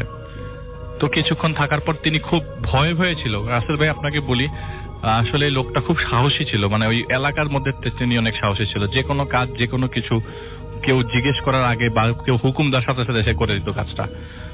তো সেই মানুষ এখানে যে ভয় পাচ্ছে যে আসলে কি নাকি জিজ্ঞেস করবে, কি নাকি মানুষ মনে করে এই জায়গায় চুপচাপ বসে থাকি, যদি জিজ্ঞেস করে তাহলে বলবো যে আমি অমুক বাড়ির লোক, মাহফিলে আসছিলাম, বৃষ্টির কারণে এখানে আশ্রয় নিয়েছি। কেমন চোরের মতো লাগছে তার নিজেকে। এমন সময় তিনি দেখলেন যে দরজাটা বাতাসে বাড়ি খাচ্ছে। যে ঘরের মধ্যে সে বসে আশ্রয় নিলেন সেই জায়গায় ঘরের দরজাটা বাতাসে বাড়ি খাচ্ছে। একটা ফাঁকে ওই বাতাসে বাড়ি খাওয়ার পর বাড়ি খাওয়ার সাথে সাথে যে হালকা ফাঁকা দেখা যাচ্ছিল, তাতে দেখা যাচ্ছে একটা কপি ভেতরে জ্বলছে। কি জানি মনে করে তিনি ঘরের ভেতরে ঢুকলেন, ঘরের দরজাটা মানে আস্তে করে খুললেন। উনি চাচ্ছিলেন যে যেহেতু ঘরের দরজা বাড়ি খাচ্ছে, হয়তোবা ঘরের কেউ নাই অথবা কেউ আছে জানেন না, তাকে জানানো দরকার বা জাগানো দরকার বা কিছু একটা বলা দরকার। তিনি দরজা খুলতেই দেখলেন একটা বডি বেডের উপরে পড়া, একটা চোখের উপরে একটা বডি পড়া, পটকা গন্ধ, এবং বডিটার অর্ধেক আপনার পচে গেছে আর অর্ধেকটা পচে নাই, এরকম একটা বডি দেখা যাচ্ছে এবং হা করে আছে। মনে হচ্ছে যে এটা মানে এটা মৃত বডিটা তো বুঝাই যাচ্ছে। এইটা দেখার পর রাসেল ভাই উনি ওই জায়গায় আর এক মিনিটও দাঁড়া থাকতে পারে নাই। এত বাতাসের মধ্যে কপিটা নিভে নেয় আর এই ডেড বডিটা পড়ে আছে। সে এক দৌড়ে বাড়ির যায়, বাড়ির আশেপাশে যে ঘরগুলা ছিল সবগুলাতে ঘরে নক করে। একটা ঘরে তালা পায়, বাকি সবগুলা ঘরের দরজা খোলা থাকে, কিন্তু একটা বান্দাও ঘরের ভেতরে পায় না। যে তলে পুরা বাড়িটা খালি আর এখানে একটা ডেড বডি পড়ে আছে। তিনি ঘর থেকে ওই বাড়ির থেকেই বেরিয়ে আসেন, যে ঢিবিতে আশ্রয় নিয়েছিল সেই ঢিবির দিকে আবার ব্যাক করেন। আচ্ছা, ব্যাক করার পরে তিনি দেখলেন দূরে যে মানুষটা একটু আগে বিদ্যুৎ চমকাচ্ছিল দেখতে পাচ্ছিলেন, সেই মানুষটা ওখানে দাঁড়িয়ে আছে। ওনাকে আবার জিজ্ঞেস করলো যে কি ভাই, এটা কোন বাড়ি? ভিতরে একটা মানুষ পড়ে আছে, ভিতরে একটা ডেড বডি পড়ে আছে, কিন্তু ওই লোকটা থেকে কোনো ধরনের সাউন্ড পাস পেলেন না আর কি। হাতের ডান দিকে হঠাৎ করে বাচ্চা খেলছে, এরকম একটা শব্দ আসতে থাকলো, বাচ্চারা খেলছে। বাচ্চাদের সাউন্ড কোথা থেকে আসলো? অবাক দৃষ্টি। তখন সে খুব মানে কান্নারত অবস্থা জিজ্ঞেস করতে, এটা কোন বাড়ি, এটা কার বাড়ি, এটা কোন জায়গা? এটা জিজ্ঞেস করতে ওইখান থেকে একটা বাচ্চাদের ভয়েস আসে তার দিকে যে জানি না। এইটা শোনার পর উনি কি করে যে আর যাই হোক বৃষ্টিতে ভিজি, আর যাই হোক আমি একটা দৌড় দিব। ক্ষেতের আইল দিয়ে রাসেল ভাই খুব দৌড়ানো খুব কষ্ট হচ্ছে, কোন আইলের দিয়ে কতটুকু দৌড়ানো যায়, কষ্ট করে দৌড়াইতে হবে। তারপর বৃষ্টি পড়ছে, আইলগুলো তো আপনার পুরো কাদায় হয়ে আছে, মানে পিছলা। তারপরে তিনি যতটুকু পারলেন দৌড়ে গেলেন। বলে যে এই বাড়ির থেকে আরো 3 মাইল পর আর একটা বাড়ি আছে, ওই বাড়িতে আবার তার যাওয়া আসা ছিল রেগুলার। ওই বাড়িটার নাম হচ্ছে পাটোয়ারি বাড়ি। তো সে ওই দিকেই মুখ করে, ওই পাটোয়ারি বাড়ির দিকেই মুখ করে সে দৌড় দিল আর কি।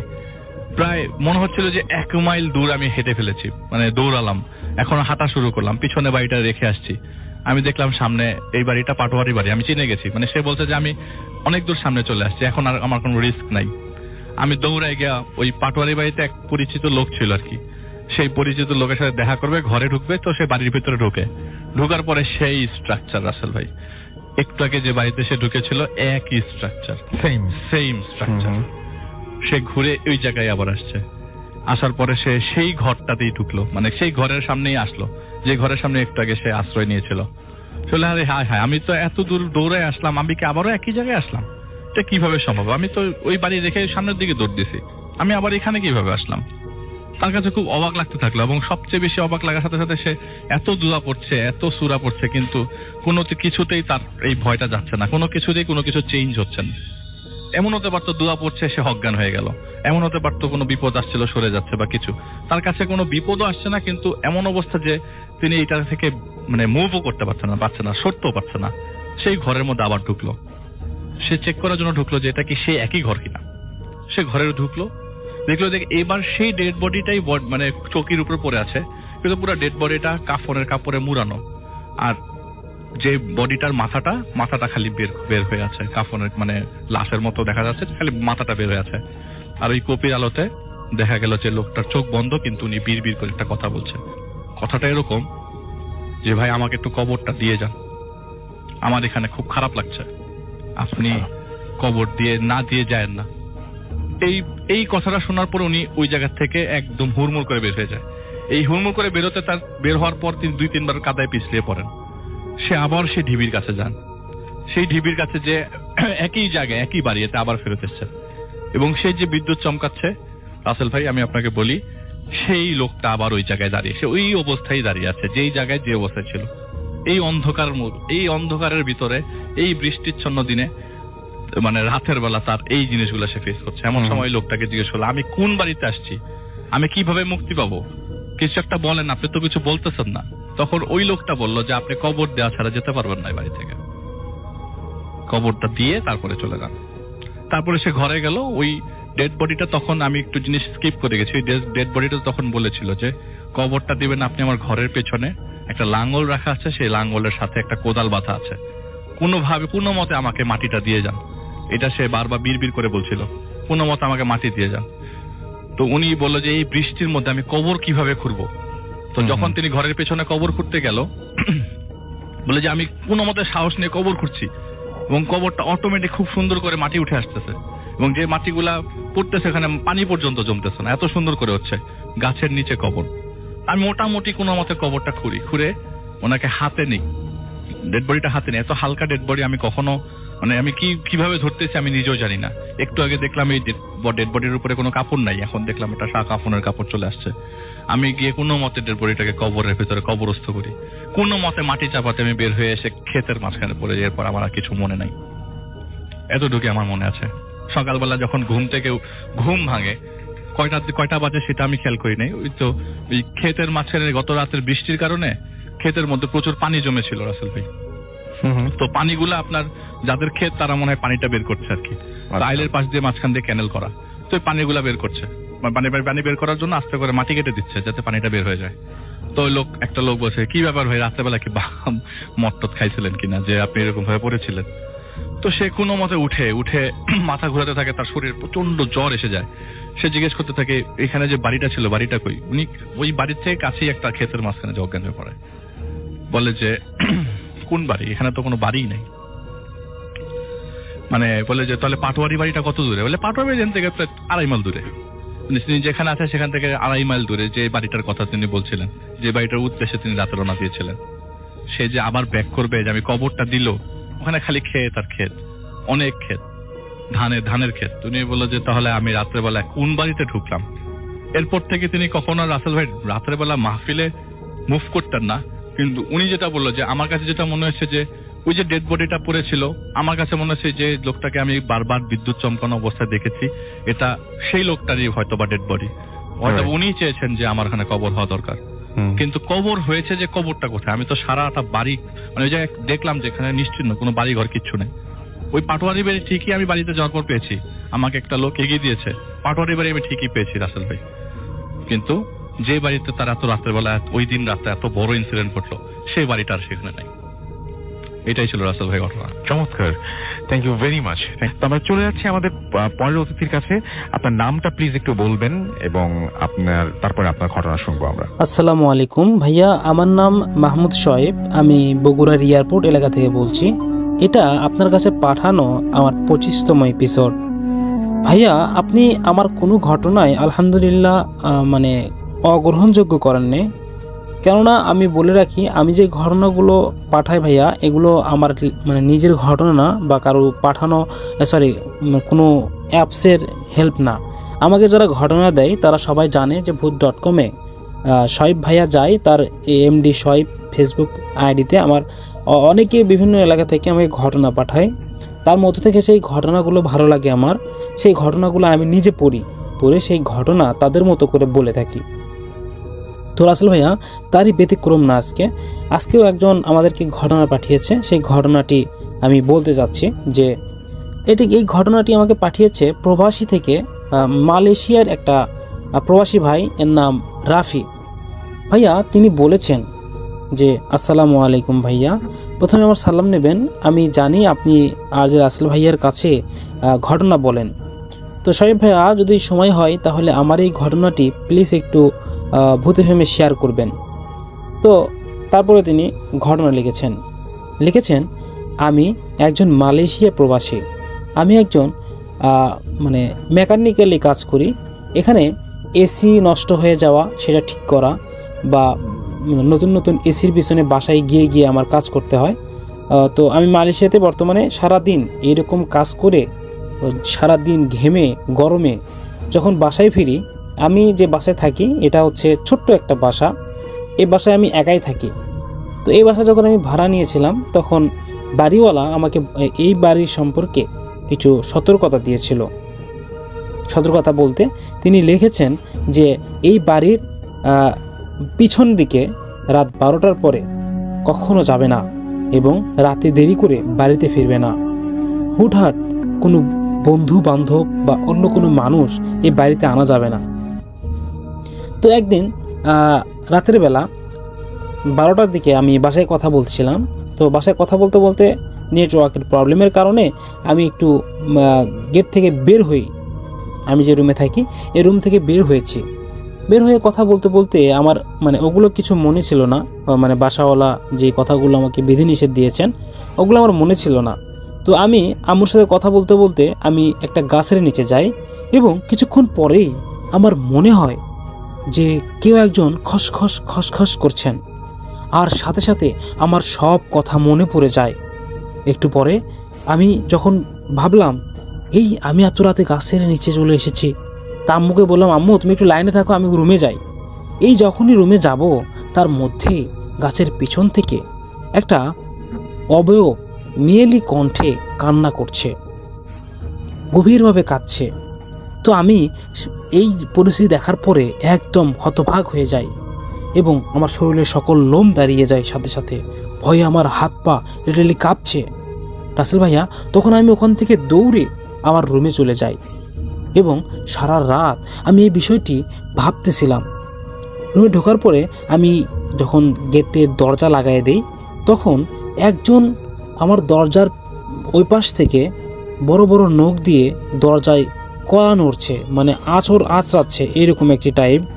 তো রাসেল ভাইয়া, আমি অনেকক্ষণ ধরে খেয়াল করেছি ওর ওই খড়খড় খড়খড় করেই যাচ্ছে দরজার পিছনে। আমি স্পষ্ট বুঝতে পেরেছি আমার দরজার ওই পাশে কেউ একজন আছে। তো আমি সেই মুহূর্তে কি করব? আমি গেট লাগাই দিয়ে ওই মুহূর্তে কোনো মতে রাত পার করেছি এবং সকালবেলা উঠে দরজার ওই পাশে গিয়ে দেখি যেখানে খড়খড় করেছিল সেখানে হাতের নখের ছাপ দিয়ে একদম ওই দরজার কাঠের কিছু অংশ তুলে ফেলেছে। বোঝাই যাচ্ছে যে এই নখগুলো অনেক বড় বড় ছিল।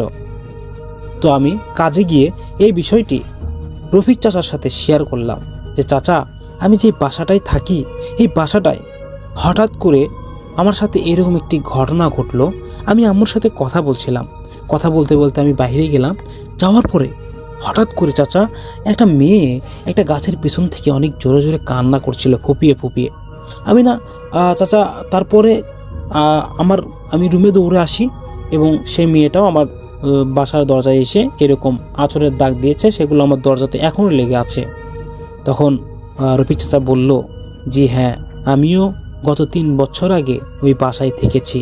একই প্রবলেমের কারণে আমি সেই বাসাটি ছেড়ে দিয়েছি। আমি বিষয়টি তোকে বলতে চেয়েছিলাম, কিন্তু তুই তো আমাকে কিছু না বলেই ওই বাসাতে উঠে গিয়েছিস। আমি তোকে মানা করিনি বা নিষেধ করিনি যদি আমার কোনো ক্ষতি হয় তোকে নিষেধ করার কারণে। এই জন্য আমি তোকে এই ঘরটার বিষয়ে কিছুই বলিনি। যাই হোক, বিষয়টি তোদের বাসায় গিয়ে দেখব। তখন এই বিষয়টি আমি বাড়িওয়ালার সাথে শেয়ার করি। তো বাড়িওয়ালা বলছে, তোমাকে আমি নিষেধ করেছিলাম তুমি রাত 12টার পরে এই বাড়ির পিছনে যাবে না। তুমি নিষেধ করা সত্ত্বেও কেন গিয়েছো? এতদিন যে ছিলে কোনো সমস্যা হয়েছিল কি? আমি বললাম, না না না আঙ্কেল, না, তখন মানে আমি বিষয়টি ওখানে ক্লোজ করে দিলাম। তারপরে আমি আবার বাসায় থাকা শুরু করলাম। একদিন পর আমার কেন জানি কোনো কাজে মন বসছে না, আমার কিছু ভালো লাগছে না, পুরো শরীরটা যেন ভারী ভারী হয়ে আসছে। কেননা আমি তার রহস্য উদ্ঘাটন করব, কে ছিল, কেনই বা আমার সাথে এমন করলো। তখন আমি আবারও দরজা খুলে সেই গাছের পিছনে আস্তে আস্তে যাই। যাবার পরে আমি বললাম, কেউ আছো এখানে? আমি কথা বলতে চাই, আমার পিছনে কেন লেগেছ? তখনই ওই মেয়েটি কান্নার স্বরে বললেন, আমি মিথিলা, আমার উপকার করবেন, আমি এখানে আটকে গেছি। তখন রাফি বললেন, কিভাবে হেল্প করতে পারি বলেন? তখন বলতেছে, আমি এখানে এসেছি আমার প্রেমিকের কাছে, আমার প্রেমিক আমাকে ধোঁকা দিয়ে অন্য জায়গায় চলে গেছে, এরপরেই আমি এখানে আটকা পড়ে গেছি। এটা বলেই সে কান্না করতেছে হাউ মাউ করে। বলে রাখা ভালো, তিনি কিন্তু মানুষ না, তিনি মরে গিয়েছেন এবং তিনি অবয়ব ব্যক্তি। তারপর এইবার যখন এই বিষয়টি বলল ওই মেয়েটি, সাথে সাথে আমার সকল ভয় দূর হয়ে গেল, আমি মনে সাহস পেলাম। তখন আমি বললাম, জি আপু বলেন, আমি আপনাকে কিভাবে হেল্প করতে পারি? তখন উনি কাঁদতে কাঁদতে বলছে, আমার দেশে আমার আম্মু ছাড়া আমার দ্বিতীয় কেউ নেই, আমার আম্মুকে একটা চিঠি পাঠিয়ে দিলে আমি খুব খুশি হব। আমার আম্মু অনেক অনেক টেনশন করছে, অনেক কষ্ট পাচ্ছে, আপনি যদি আমার এই চিঠিটি আমার আম্মুর কাছে পৌঁছান, আমি অনেক উপকৃত হব, আমি শান্ত হব, আমি শান্তি পাব। তখন রাফি বললেন, আমি তো আপনার ঠিকানা জানি না। তখন বলল যে, আমি এখান থেকে চলে যাওয়ার পর এখানে একটা চিঠি পড়ে যাবে, আর তুমি সেই চিঠি নিয়ে ওই আমার ঠিকানায় পাঠিয়ে দিবে। তাই আমি বললাম, ওকে ঠিক আছে, আমি তাহলে চিঠিটা পাঠিয়ে দিব।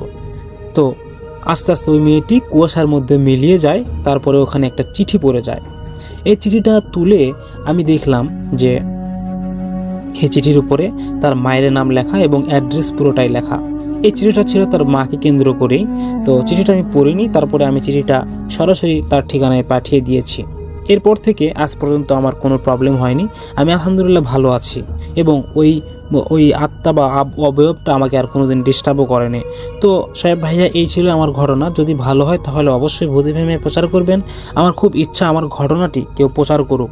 আমি অনেক দিন azraselbhoot.com ঘটনা পাঠিয়েছি, কিন্তু ঘটনাটি অ্যাকসেপ্ট করা হয়নি, কিন্তু আপনি পড়ে শোনালে আমি অনেক অনেক উপকৃত হব। তো এই ছিল ঘটনা। আমরা চলে যাব এখন নতুন একটি ঘটনায়। চলুন এবার আমরা আপনাদের পছন্দের একটি মানুষের ঘটনা শুনব। আসসালামু আলাইকুম লিসেনার্স, আমি সাদ্দাম খন্দকার, আমি এসেছি উত্তরা থেকে। জি, আমি লিসেনারদের কাছে একটু সরি বলে নিচ্ছি, বিকজ আমি খুবই সিক, হয়তোবা অনেক কাশি হয়েছে, হয়তোবা অনেক। ঠিক আছে, আমরা ঘটনায় চলে যাই। ওকে, তো এটা হচ্ছে আমার গ্রামের বাড়িতে, সেটা হচ্ছে রাজবাড়ি বালিয়াকান্দিতে। এটা আমার টিচারের একটা স্টোরি। এটা আমাকে বলেছেন আমার এক ফ্রেন্ড, যার নাম হচ্ছে। তো আমি স্টোরিতে চলে যাচ্ছি। আমার টিচারটা ছিলেন হচ্ছে মানে প্রায় এটা 22 কিংবা 23 বছর আগের স্টোরিটা। তো আমার ওই টিচারটা, উনি তখন মানে খুব বাহিরে চলাফেরার অভ্যাসটা ওনার ছিল। তো উনি রাতে চলাফেরাটা একটু বেশি করতেন। তো প্রতিদিনের মতো উনি সেদিনও যান বালিয়াকান্দি নামক ওই আমাদের ওই বাজারটাতে। তো ওখানে যাবার পর উনি হচ্ছে প্রায় রাত তখন 2টো হবে এরকম একটা টাইমে উনি ব্যাক করেন ওনার ফ্রেন্ডদের সঙ্গে আড্ডা দিয়ে। উনি যখন ব্যাক করেন ওই টাইমটাতে আসলে ওনার গ্রামের ওনার যখন বাড়িতে ফিরতে ঠিক আসতে রাস্তায় একটা শ্মশান পড়ে। ওই শ্মশানে এখনো ওখানে মানুষ পোড়ানো হয়। তো এবং ওখানে প্রতি বছর মেলা হয়। উনি যখন ওই রাস্তা দিয়ে আসছিলেন, হঠাৎ করে শ্মশানের পাশে উনি দেখতে পান যে মেলা হচ্ছে, মানে মেলা আকৃতি, অনেক লোকজন ওখানে আনন্দ ফুর্তি করছে। তো উনি আসলে নিজের কিউরিসিটা করতে না পেরে উনি ওখানে ঢুকে যান যে দেখি ওখানে কি হয়। তো উনি ভিতরে যান এবং ভিতরে গিয়ে উনি দেখতে পান যে অনেক মানুষ আনন্দ ফুর্তি করছে, অনেক দোকান বসছে। তো উনি আসলে এর মধ্যে ভিতরে গিয়ে ওনার 2-3 জন পরিচিত লোকের সঙ্গে ওনার দেখা হয়ে যায়। তো উনি ওখানে অনেকক্ষণ আড্ডা টাড্ডা দেবার পর হঠাৎ করে উনি দেখে যে চারিপাশের যত লাইট গুলো ছিল সব বন্ধ হয়ে যায় অটোমেটিক। তো এর মাঝে দুজন লোক ওনাকে এসে বলে যে তুমি কি এখন যেতে পারবা? তা উনি আসলে ওই টাইমটাতে একটু নার্ভাস হয়ে যায় যে কি ব্যাপার, আমি এতক্ষণ কি মানে কিসের মধ্যে ছিলাম আমি বুঝতে পারলাম না যে এরকম একটা অবস্থা। হঠাৎ করে আমি দেখলাম চারিপাশে কত মানুষজন, আলো জ্বলছে, হঠাৎ করে এরকমটা হয়ে গেল। আসলে একটু ভয় পেয়ে যান। তো উনি ওই লোককে বলে যে হ্যাঁ আমাকে একটু এগিয়ে দিয়ে আসুন। তো ওই লোকটা ওনাকে নিয়ে এগিয়ে দিয়ে আসতে চায়। তো কিছু দূর যাবার পর ওই লোকটা ওনাকে বলে যে আচ্ছা এখন কি তুমি যেতে পারবা? তো তখন উনি বলে যে না আমাকে আর একটু এগিয়ে দিয়ে আসুন। দেন আবার উনি কিছু দূর এগিয়ে দেন এবং এরপর আবার বলে যে তুমি কি এখন যেতে পারবা? তো উনি বলে যে না। এভাবে যেতে যেতে ওনার যে বাড়িটা, ওনার বাড়ির সামনে কবরস্থান আছে, ওখানে এলাকার যে মানুষগুলা মারা যান তাদের দাফন করা হয় ওখানে।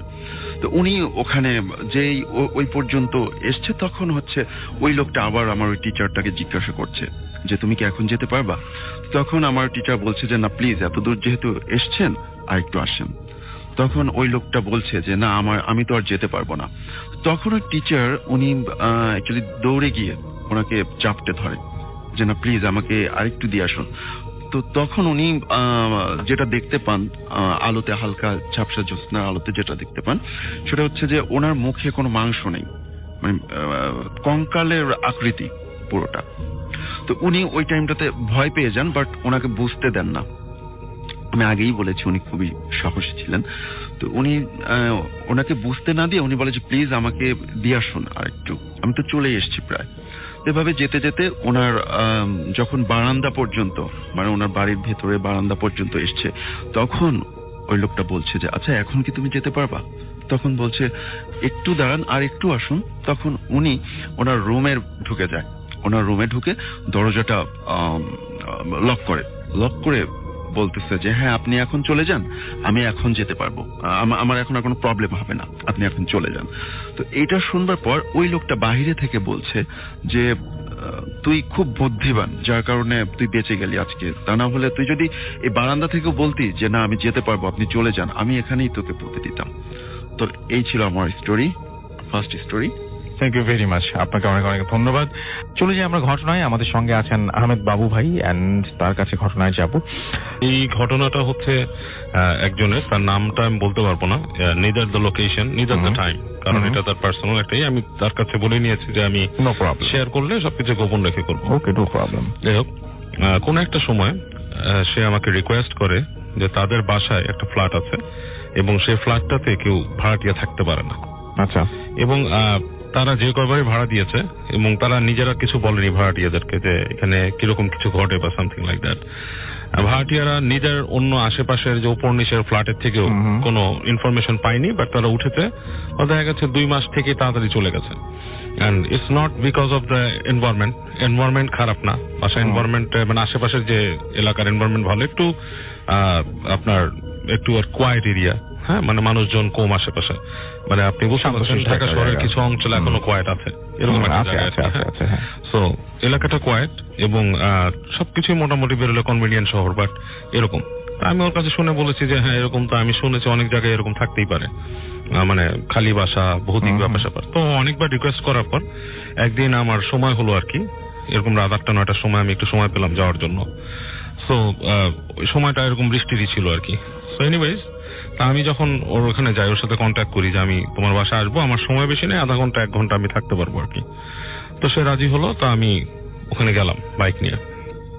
সো যাওয়ার পথে কিন্তু রাসেল ভাই লাইক নর্মাল রাস্তা বা সামথিং এরকম কিছু হয়নি, বাট একটা আশ্চর্য ব্যাপার, ঝড়ো হাওয়াটা শুরু হলো তার বাসা ঠিক পৌঁছানোর আগেই। হঠাৎ করে মনে হলো যে একটা দমকা বাতাস, ব্যারিয়ার বলা যেতে পারে, কাইন্ড অফ লাইক মানে দমকা একটা হাওয়া, মানে লাইক আমি ভাবলাম যে একটা ঝড়ো হাওয়া হতেই পারে, বৃষ্টির সিজন, ঝড়ের সিজন, বৈশাখের সিজন। তো আমি কিছু না মনে করে গেলাম, ওকে কল করলাম, ওর কল কানেক্ট হচ্ছে না বারবার।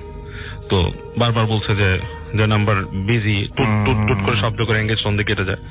কয়েকবারের পর ও কানেক্ট হলো, বলা যায় ভাইয়া আমি তো ওয়েট করতেছি আপনার জন্য। আমি বললাম তোমার বাসার নিচে, আসো তুমি। ও আসলো, এসে আমাকে নিয়ে গেল। তো ফ্ল্যাটটাও এলিকুয়েন্টলি বললাম না আসলে যে কোন ফ্ল্যাটে আর কি, যাই হোক আমাকে ফ্ল্যাটে নিয়ে গেল। তো আমার কাছে না আসল ভাই, আই ডোন্ট নো ইফ আমি আগের থেকে শোনার কারণে কিনা বাসাটা সম্বন্ধে আমার বেশ খারাপ লাগছিল প্রথম। মানে you are not feeling good, সেটা কি আপনার মানে কনসিয়াসলি আপনি মানে কনসিয়াসলি কাইন্ড অফ না, আমি মানে উঠছি কেমন খারাপ লাগছে আমাকে, সিঁড়ি বেয়ে উঠছি, মানে I am not feeling good. বাড়িতে কোনো লিফট নাই, সিঁড়িওয়ালা বাসা, কেমন খারাপ ফিল করা। তা আমি আসলাম একটা ফ্ল্যাট, খুব যখন ফ্ল্যাটটার সামনে দাঁড়ালাম খুব খারাপ ফিল করা শুরু করলাম, মানে কোনো ভালো ফিল না, মানে কেমন যেন একটা অস্বস্তিকর ফিলিং, লাইক না আসলে ভালো হতো, কেন আসছি, ভাল লাগতেছে না, বা টাইম ওয়েস্ট। কিন্তু মানে তখন কি আপনি জাস্ট এই ফিলিং গুলো হচ্ছিল, মানে আপনি কি আপনার মধ্যে ছিলেন নাকি? আমি লাইক আমার মধ্যেই ছিলাম, আমি কনসিয়াসলি নরমালি ছিলাম, এবং আমি ফিল করতেছি যে ভাল লাগতেছে না, something like that, you know I shouldn't be here, এরকম দেখে। তো ও বললো যে, এবং আমি ঘামছি, খুব গরম ঘামছি, তো ও বললো যে ভাই আপনি কি ফ্ল্যাটে ঢুকবেন? তো ও দেখলাম যে ও ঢোকার প্রতি, যদিও নিজেদের ফ্ল্যাট, তার নিজের ঢোকার খুব একটা আগ্রহ তার নাই ভেতরে। তারপরে সে ফ্ল্যাটটা খুললো, তালাটা খোলার পর একটা মানে যেমন আপনি একটা বদ্ধ ঘরের মধ্যে ঢুকলে যেরকম একটা ব্যাপার স্যাপার সেরকম তো থাকে, একটা গন্ধ আসতেছে। তো যখন ফ্ল্যাটে ঢুকলাম না আসলে বাইরে কিন্তু গরম, আপনি দেখবেন যে এই বৈশাখ মাসে কিন্তু বেশ গরম থাকে, যেমন আমাদের কয়েকদিন আগে দাবদাহ ছিল, এরকম না হলেও বেশ গরম, কিন্তু রুমটার ভেতরেই কিন্তু বেশ একটা ঠান্ডা একটা পরিবেশ। আচ্ছা, মানে বেশ কোল্ড, মানে আপনার মনে হচ্ছে যে আপনি টেম্পারেচার ফিল করতে পারতেছেন, যে নর্মাল থেকে একটা লাইক এয়ার কন্ডিশন রুমে ঢুকলে যেরকম সেরকম একটা ডিফারেন্স। তা আমি একটু মানে অবাক হলাম ভিতরে ঢুকে, যে হঠাৎ করে এখান থেকে এয়ার কন্ডিশন নাই, কিচ্ছু নাই, এবং জানলাগুলো যে খুব একটা খোলা তা না, একটা জানলা একটু খোলা ছিল পাশ থেকেই।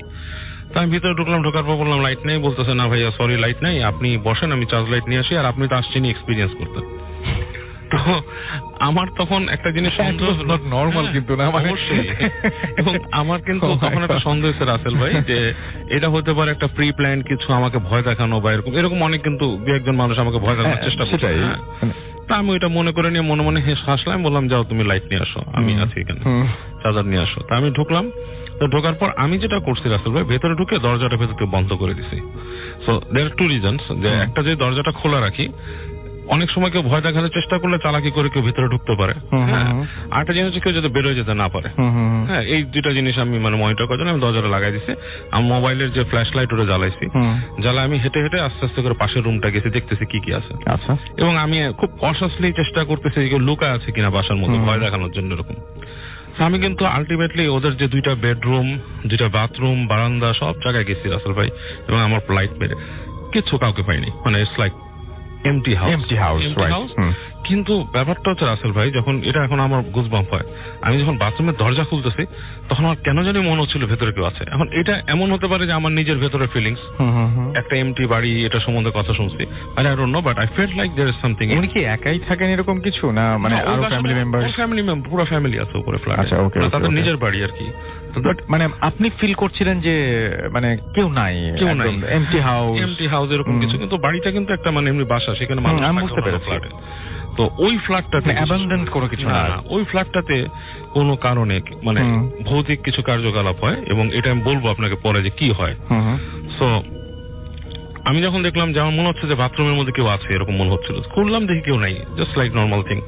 তা আমি আবার পুরো বাসাটাকে চেক ইন করে আমি আপনার ওই ড্রয়িং রুমে এসে দাঁড়ালাম ওখানে, ও কিন্তু তখন আসছে না। এর মধ্যে আমার কাছে মনে হলো পাশের রুমে খসখস খসখস শব্দ হচ্ছে, মানে like somebody is in there। আমি খুব দ্রুত পাশের রুমে গেলাম, দেখলাম যে কেউ নাই এখানে। মনে হলো তারপরে যে আপনার যে সিঁড়ি ঘরে যে মানে যেখান থেকে আসার কথা, ওখানে কেউ আসতেছে সিঁড়িতে। তা আমি ভাবলাম যে ও আসতেছে লাইট নিয়ে, সো অবভিয়াসলি আমি দরজার কাছে আসলাম, এসে আমি দাঁড়ায় আছি। তো মনে হচ্ছে সিঁড়ি থেকে উঠলো, উঠে ঠিক ওই যে ল্যান্ডিং এ আসলো, কিন্তু দরজা আর নক হচ্ছে না। তা আমি ওখানে পিপল ছিল, পিপল দিয়ে তাকালাম, আবছা অন্ধকার, কেন সামনেও লাইট নেই, কাউকে দেখা যাচ্ছে না, it's like nobody is in their. কিন্তু আমি স্পষ্ট শুনছি সিঁড়ি থেকে কেউ নামছে। তা আমি ভাবলাম যে মোস্ট প্রবাবলি হয়তো আমি ভুল শুনছি বা কিছু। একটু পর আবার শব্দ হলো, ও আসলো, ও এসে লাইটটা দিল, লাইট নিয়ে ঢুকলো, একটা চার্জার লাইট, এলইডি লাইট। এদিকে বললো যে আপনি কি আপনার সাথে থাকবো? বলছে না, তুমি চলে যাও, তুমি চলে যাও, আমি কিছুক্ষণ থাকি, আমি বেশিক্ষণ থাকতে পারবো না, আমি চলে যাবো। কিছু দেখছেন? আমি বলছি না, কিছু দেখিনি। আমি লাইটটা দিয়ে চলে গেল, এবং ও যখন লাইটটা দিয়ে চলে গেছে, উপরে উঠে গেছে আসল ভাই, তখনই আমি শব্দ পাচ্ছি পেছনের রুমে, দাঁতে বাড়ি খায় না মানুষের, মানে জোরে জোরে Right, right. এরকম সামথিং লাইক এবং মানে জিনিসটা বেশ ভয়াবহ টাইপের এটা অবশ্যই ভয়াবহ। হ্যাঁ, মানে আপনার শুনলে হঠাৎ করে একা মানে খুব অস্বস্তি লাগবে। এবং আমি কিছুক্ষণ ফ্রিজ হয়েছিলাম দরজার সামনে, তারপর আমি তাড়াতাড়ি হেঁটে ওই যেখান থেকে আসছে শব্দটা ওখানে গেছে। আচ্ছা, ওখানে গিয়ে দেখি রুমের মধ্যে কিচ্ছু নাই, কিন্তু ওইখান থেকে ওই রুম থেকে কিন্তু দাঁতে বাড়ি খাওয়ার স্পষ্ট হচ্ছিল, শব্দ হচ্ছিল। এন্ড রাইট অ্যাওয়ে তখন হলো কি ধুম করে ওই যে মেন যে দরজাটা ওখানে কেউ কিল মারলো, আচ্ছা, একটা ধাক্কা দিল জোরে। আমি সাথে সাথে আসছি বাইরে, এসে গেটের সামনে আসলাম, মানে ওই যে পিপল দিয়ে তাকাচ্ছি, কেউ নাই। আমি দরজাটা খুলে ফেলছি, আবার খুলে ফেলার পরে দেখলাম যে বাইরে মানে ঝড় শুরু হয়েছে, বাতাস শুরু হয়েছে, লাইক ঝড় হচ্ছে বাইরে। কিন্তু রাসেল ভাই ওখানে কিন্তু এমন একটা স্টেয়ার কেস, ওইখানে কোনো কিছু উড়ে এসে বাড়ি খাবে এরকম কিচ্ছু নাই, কিছু নাই। আচ্ছা, nothing is there that could make the sound, এরকম করে হয়েছে। তারপর আমি দাঁড়ায় থাকলাম গেটের কাছে কিছুক্ষণ, কাজ আমি অলরেডি একটু অস্বস্তি ফিল করা শুরু করছি, কাজ আমি একলা এবং ঝড় হচ্ছে বাইরে, এবং I was not feeling good either. তো একটু পরে দেখি ও নেমে আসছে, আবার এসে বলতেছে যে কি ভাইয়া কিছু হয়েছে, ঝড় বৃষ্টি হচ্ছে, আপনি যাবেন কিভাবে, এখানে একা একা থাকবেন, বা মানে ও জিনিসটাই হয়েছে। আমি বললাম যে আমি একটু আগে একটা জিনিস হয়েছে, তোমার এখানে কে জানি নক করছে ধুম করে। তো বলতেছে ভাইয়া this is one of the problem. আচ্ছা, যে এই বাসাটায় প্রায় এরকম নক হয়, নট নেসেসারিলি এখন ঝড় হয়েছে এরকম না, এরকম নক হয়। এবং ওদের বাসার যে ওই যে কাজের মেয়ে থাকতো, এই কাজের মেয়ে প্রায় ধরে যেত, তার মৃগির মতো, তার ছিল না, তার কোনো সিজার ছিল না, বাট তার দাঁতে দাঁত লেগে পড়ে যেত ওখানে। আচ্ছা, এবং প্রায় মানুষ শুনতো ওখানে কেউ দাঁতে বাড়ি খাচ্ছে, এরকম শব্দ হয়। তারপরে শব্দ পেত যে কোনো বাচ্চা যদি মানে দৌড় দিয়ে যায়, হামাগুড়ি দেয়, এরকম শব্দ হয় বাস ফ্ল্যাটটার ভেতরে। আচ্ছা, আমি বললাম যে ইজ দেয়ার এনি রিজন যে তোমাদের এখানে কোনো কিছু অতীতের ঘটনা ঘটছে কিনা, ফ্ল্যাটটা দেখে তো মনে হচ্ছে না খুব বেশি পুরানো। তো বলতেছে না যে ফ্ল্যাটটা খুব বেশি দিনের পুরানো, বাট এই ফ্ল্যাটে এই সমস্যাগুলো শুরু হয়েছে আমাদের এখানে একজন জ্যোতিষ থাকতো। আচ্ছা, এই জ্যোতিষ এখানে আসার পর থেকেই উনি যখন চলে গেল, ওনার সাথে ভাড়া নিয়ে একটু গন্ডগোল হয়েছিল, বলে উনি চলে যাওয়ার পর থেকে এই ধরনের শব্দগুলা এখানে আমাদের এখানে হয়, এই ধরনের প্রবলেম গুলো হয়। তো উনি মোস্ট প্রবাবলি এরকম কিছু চিকিৎসা করতেন আর কি, এই যে মানুষ পজেসড মানুষ টানুষের এগুলা। আমি বললাম যে দেখো আমি তো যা বুঝলাম তোমাদের এখানে হয়তো কিছু থাকতে পারে, so what you do is like তোমরা কোনো একজন ভালো মানে ধর্মীয় ইমাম টিমাম এনে বাসাটাকে বন্ধ করে দাও। বলছে যে এরকম আসলে সবাই তো ধরে না ভাড়া দেয়, এবং আমার বাসার মানুষরা এত বেশি কনসাস নেই ব্যাপারে, বাট এই প্রবলেম গুলো হয় ভাড়াটিয়ারা যে থাকে না, এটাই কিন্তু কারণ। এবং তারা কিন্তু বলে না ভাড়াটিয়ারা এসে যে এখানে ভৌতিক প্রবলেম হচ্ছে, ঠিক আছে। আর ওর যেহেতু এটা একটা সোর্স অফ ইনকাম, এই কারণে আমি এইসব ব্যাপারগুলো আরো একটু এড়াই গেলাম আর কি, সব ব্যাপারগুলো। আসল ভাই, ওকে, থ্যাংক ইউ ভেরি মাচ।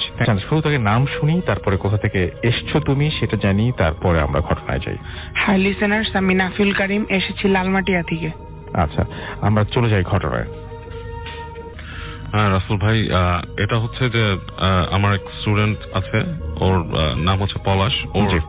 ওদের বাড়ির কাহিনী, ওর পূর্বপুরুষ আর কি, ওর দাদা সে সময়কার দাদার ভাই ছিল আর কি। তো ওদের ওখানে যে নদীর পাড়টা আছে, সে জায়গাটা আসলে খুবই আর কি একটা অংশ আছে আর কি, জায়গাটা হচ্ছে আপনার খুবই মানুষের কাছে খুব নটোরিয়াস। মানুষ বলে যে জায়গাটাতে দিনে দুপুরে অনেক আজে বাজে জিনিস দেখা যায়। তো ওর দাদা যে ছিল সে আসলে এই ব্যাপারটা ঠিক মতো আর কি, দাদার ভাই দাদা যে আর কি, সেই জিনিসটাকে একদম মানে ইগনোর করতো। উনি এই ধরনের জিনিস কখনো ভয় পেত না, এবং কখনো এগুলো নিয়ে মাথা ঘামাতো না। তো উনি যখন তখন বাইরে যেত, ঘুরতো ফিরতো, ওনার মতো উনি কাজ করে বেড়াতো আর কি। তা একদিন ওর দাদার ভাই আর কি ওই দুপুরবেলা আর কি ঘোরাঘুরি করেছে। তো ওইখানে একটা ওদের ওখানে একটা মন্দির ছিল আর কি। তো ওই মন্দিরের পাশে একটা আম গাছ ছিল আর কি। জি, তো সেই আম গাছে আর কি কেউ নর্মালি আম ধরে থাকতো, কেউ ওইটা পারতো না আর কি। আম ধরে ওখানে পড়ে গেলেও কেউ ওখান থেকে আম কুড়াতো না আর কি। তো দাদার ভাই ছিল, উনি এগুলো নিয়ে আর কি খুব একটা কেয়ার করে না। উনি ওদিকে গেছে, ওনাকে ওনার পাশের বন্ধুরা বলছে যে যদি তুমি ওখান থেকে আম নিতে পারিস তাহলে মনে করবো যে তুই কিছু একটা আর কি, তোর ভেতরে আসলে সাহস আছে।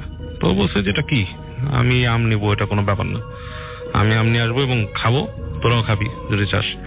তো ওদের সাথে কথা বলে উনি ওখান থেকে নিচে আম নিয়েছে, বেশ অনেকগুলো কুড়ায় নিয়েছে। নেওয়ার পরে উনি আসার পর তাদের বন্ধুদেরকে দেখছে দেখ আমি আম নিয়ে আসছি। তো ওর বন্ধুরা কেউই খেতে চায়নি সে আম, ঠিক আছে, বলে যে না এটা খেলে সমস্যা।